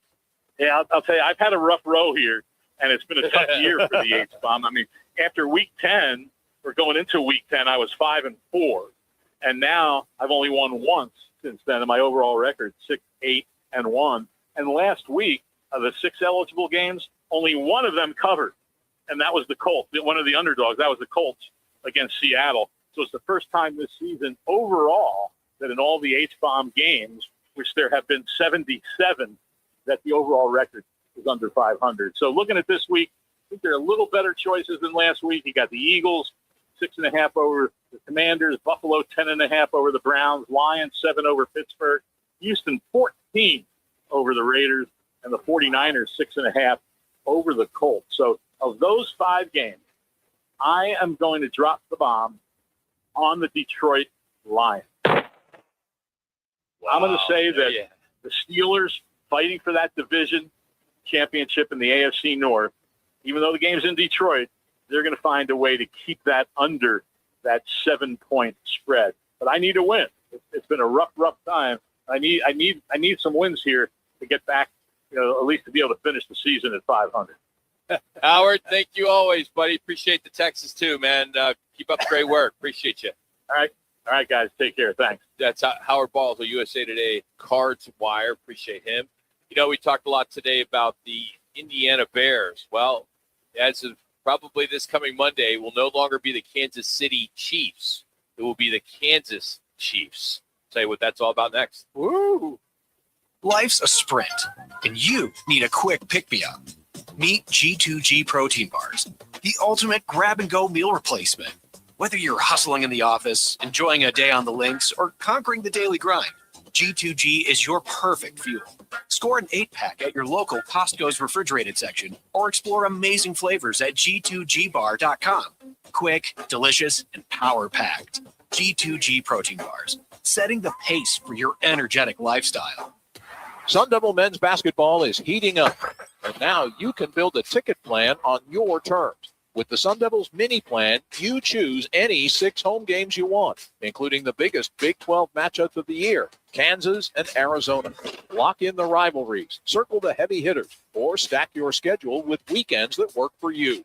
6 games, your choice, your vibes, your Sun Devils. Grab your mini plan today at sundeviltickets.com. That's sundeviltickets.com. Join the team at All City Towing, Arizona's largest towing company and leader in roadside service. We're hiring dispatchers, call takers, lot attendants, drivers, and customer service pros ready to grow with us. You'll enjoy state-of-the-art equipment, consistent schedules, full health benefits, a strong 401k match, employer life insurance, and a monthly fuel allowance. Take your career to the next level. Apply today at allcitytowing.com. All City Towing, where your future is always moving forward. Need to feed a crowd? Let Venencia's bring the flavor to your next event. We know you have a lot of options when feeding a large group. Ordering directly from Venencia's means you get the best service and the absolute best pricing. There's no per-person fee. Just tell us how many people you need to feed, and we'll come up with a perfect plan to ensure everyone's well-fed and happy. Grad party, office celebration, family reunion. Invite Venencia's to the table. Text catering to 411-24/7. That's catering to 411-247 or Venencias.com.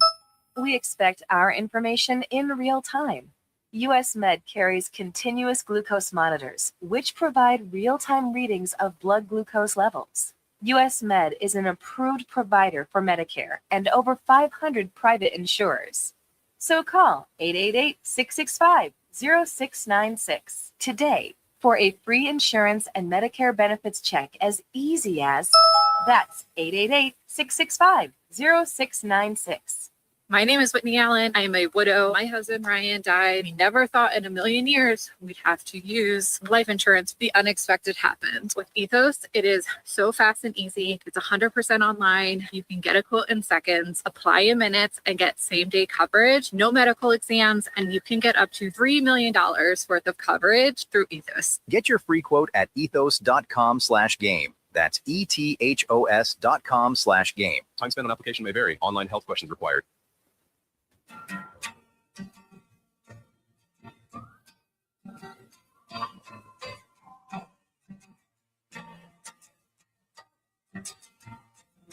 Double for me, a double shot of whiskey. It's the Lerner and Rowe one call, that's all call of the day. If you're looking for a full service law firm, just make one call, that's all. 602-977-1900.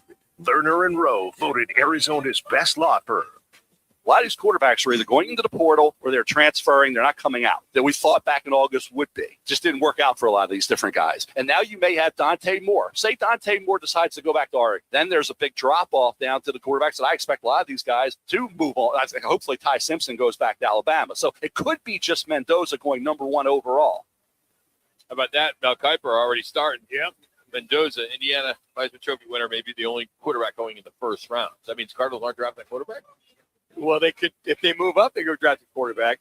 He's the only guy right now that I would be interested in. And I thought what he said about Ty Simpson and Dante Moore going back another year. I think Dante Moore, because I think what they're looking at is next year, okay, who's coming out? Where's my value?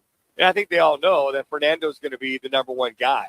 Then after that, if they're the feeling out there with them talking to scouts, hey, where do you, their agents or reps will talk about a scout, say, hey, look, where would you see Dante at? Where would you see Diego at? Where would you see? And they're saying, well, you're probably not going to be second, third round. And then they might go, you know what?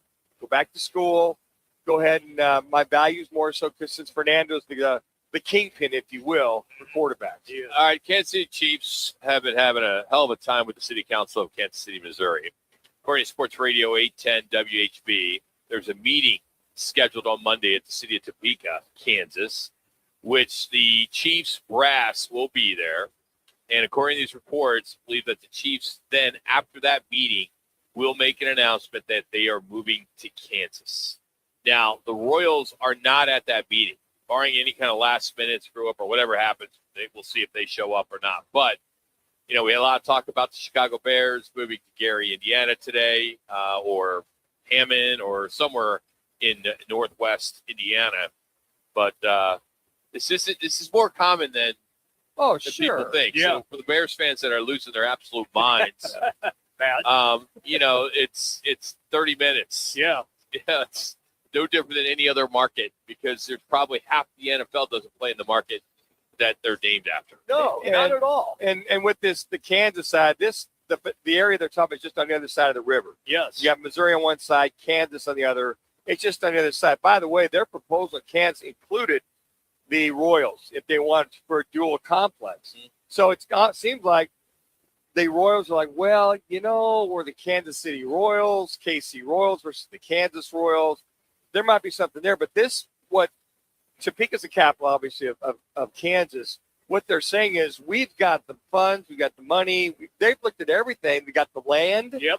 They're bending over backwards to get the Chiefs, and they've said, hey, Royals, if you want to come along too, there's plenty of room here. Got a spot for you. And you got the tax benefits, you got the economic income. So, I don't understand why the Kansas City, Missouri City Council and state have got such a. They're just not. They're reluctant to give the Chiefs. They've been there since 1960. Yes. And the Royals since early 60s. Not to acquiesce and basically do what they want. Now, the Hunt family, you know, they've asked the Kansas side versus Missouri side, and the Kansas side's had no problem meeting his expectations. Missouri side's having a little heartburn about money coming out of pocket. I have no idea why, since they've been there since 1960. Manuch, I could maybe answer that for you because I believe that the people that are in charge in Kansas City always felt, well, they'll never go anywhere. They're always going to be the Kansas City They've Chiefs. taken it for granted. They've taken it for granted. Well, guess that what? This would never happen, and now we're at that point. But if you're the Kansas City Chiefs or the Kansas City Royals, why would you want to share a stadium? Because then you're sharing all the corporate aspect of it. They're not sharing. No, they wouldn't share. They'd have two separate stadiums. But in the same district, same entertainment district. So who's making the money there? Is it a revenue share? It's, you know, these teams want to own everything. Yes, they do. So they don't want to share with the Chiefs. They don't, or Bills don't want to share with the Chiefs, or vice versa. Well, I know in Arlington you got the Rangers here, and you got the stadium, the Dallas Cowboys. They're right together. That district is the same district. Yeah. So you can't monopolize because you're football versus baseball. I'm sure there's some kind of formula or tax revenue. Your tax revenue is going to be based on what you generate from that stadium. Same with the Cowboys. Now they're going to get more tax revenue, obviously, because it's the Cowboys. But there's a few that do it that way. I mean, didn't Cleveland just have it that way at the baseball stadium, football stadium? They're in the same district. Well, you don't know that. I don't know if it's the same district. Well, they're right. It just because they're next to each other doesn't mean they're the same district. I mean, it's gonna be we're in Tempe. We're at Tempe Marketplace right now. Yeah. Someone can own this part, and the stadium could be across the street, and we would all assume as the average fan, it's all the same. I would. Somebody else would own it. I would guarantee you that those cities would make it beneficial for you to make the move. Now, I just think, and to your point, you might bring, hey, maybe the Royals be the lone soldier left on the Missouri side. They can make more money. Make more money. That's what I'm saying. You want to own as much as you can outside of just your, 10 home games or whatever it is. Well, the Royals want a new stadium as well. Yeah. That's it. That's the whole thing. That's what I'm saying, that they've offered both of them. Yeah. So what are they going to do if the Royals, let's see the Chiefs leave, they don't. So if they build their new stadium, maybe it's on the footprint you level Arrowhead, you level Kaufman, and you build where it is. And then to your point, Rock, they've got the whole. They own that. They do their own entertainment district with the Royals versus the I would Chiefs. think, and they just hired Brandon Maxey, was at the Diamondbacks for so many years, to head over to the Royals. He's now the president of the Royals, and he's spearheading the stadium. He is a very, very smart guy who's been with the Suns, Coyotes, as well as the Diamondbacks for so many years. I know, from what I know of him, he wants to own it all. He wants to manage it all. That's where they make so much money, more revenue when you get it all. I don't know how it works, but you have to share a district with another How team. would you allow the Kansas City Chiefs to leave your state? Because you're a dumbass. But it's just. But you just said it's how many miles away? It is, but I'm just saying. No one's going to care. You should. I mean, from the Missouri side, Missouri tax revenue, Missouri everything, you should bend over backwards. Okay, But again, at the end of the day, it's 10 games. I get it, but there's a lot more there. I mean, there's more to it than just 10 games. There's taxes, there's revenue, there's billions of dollars that can be. Do a lot of the players live in Kansas anyway? They have both sides. They're on both sides of the river, so to speak. Hey, tonight, of course, Rams and the Seattle Seahawks is raining like crazy up there. 11-3 Hawks. This is going to be a good one between these two teams. Also, tonight on the mothership, Arizona Sports 98.7, you got the Suns hosting the Warriors. Should be a good one. If you missed anything, make sure you download the Arizona Sports app, as well as check out our website at rockandmanuch.com. So, Connor, great job back at the studios. Laz here at Twin Peaks Tempe. We're not sure if Jimmy B will be back tomorrow after what he said earlier on the program. Manuch, good job. You didn't fall in as Jimmy B did. We'll see you guys tomorrow, 1 o'clock, right Toyota. With Steel, batteries are included. This holiday season, give a gift that's ready to go right out of the box.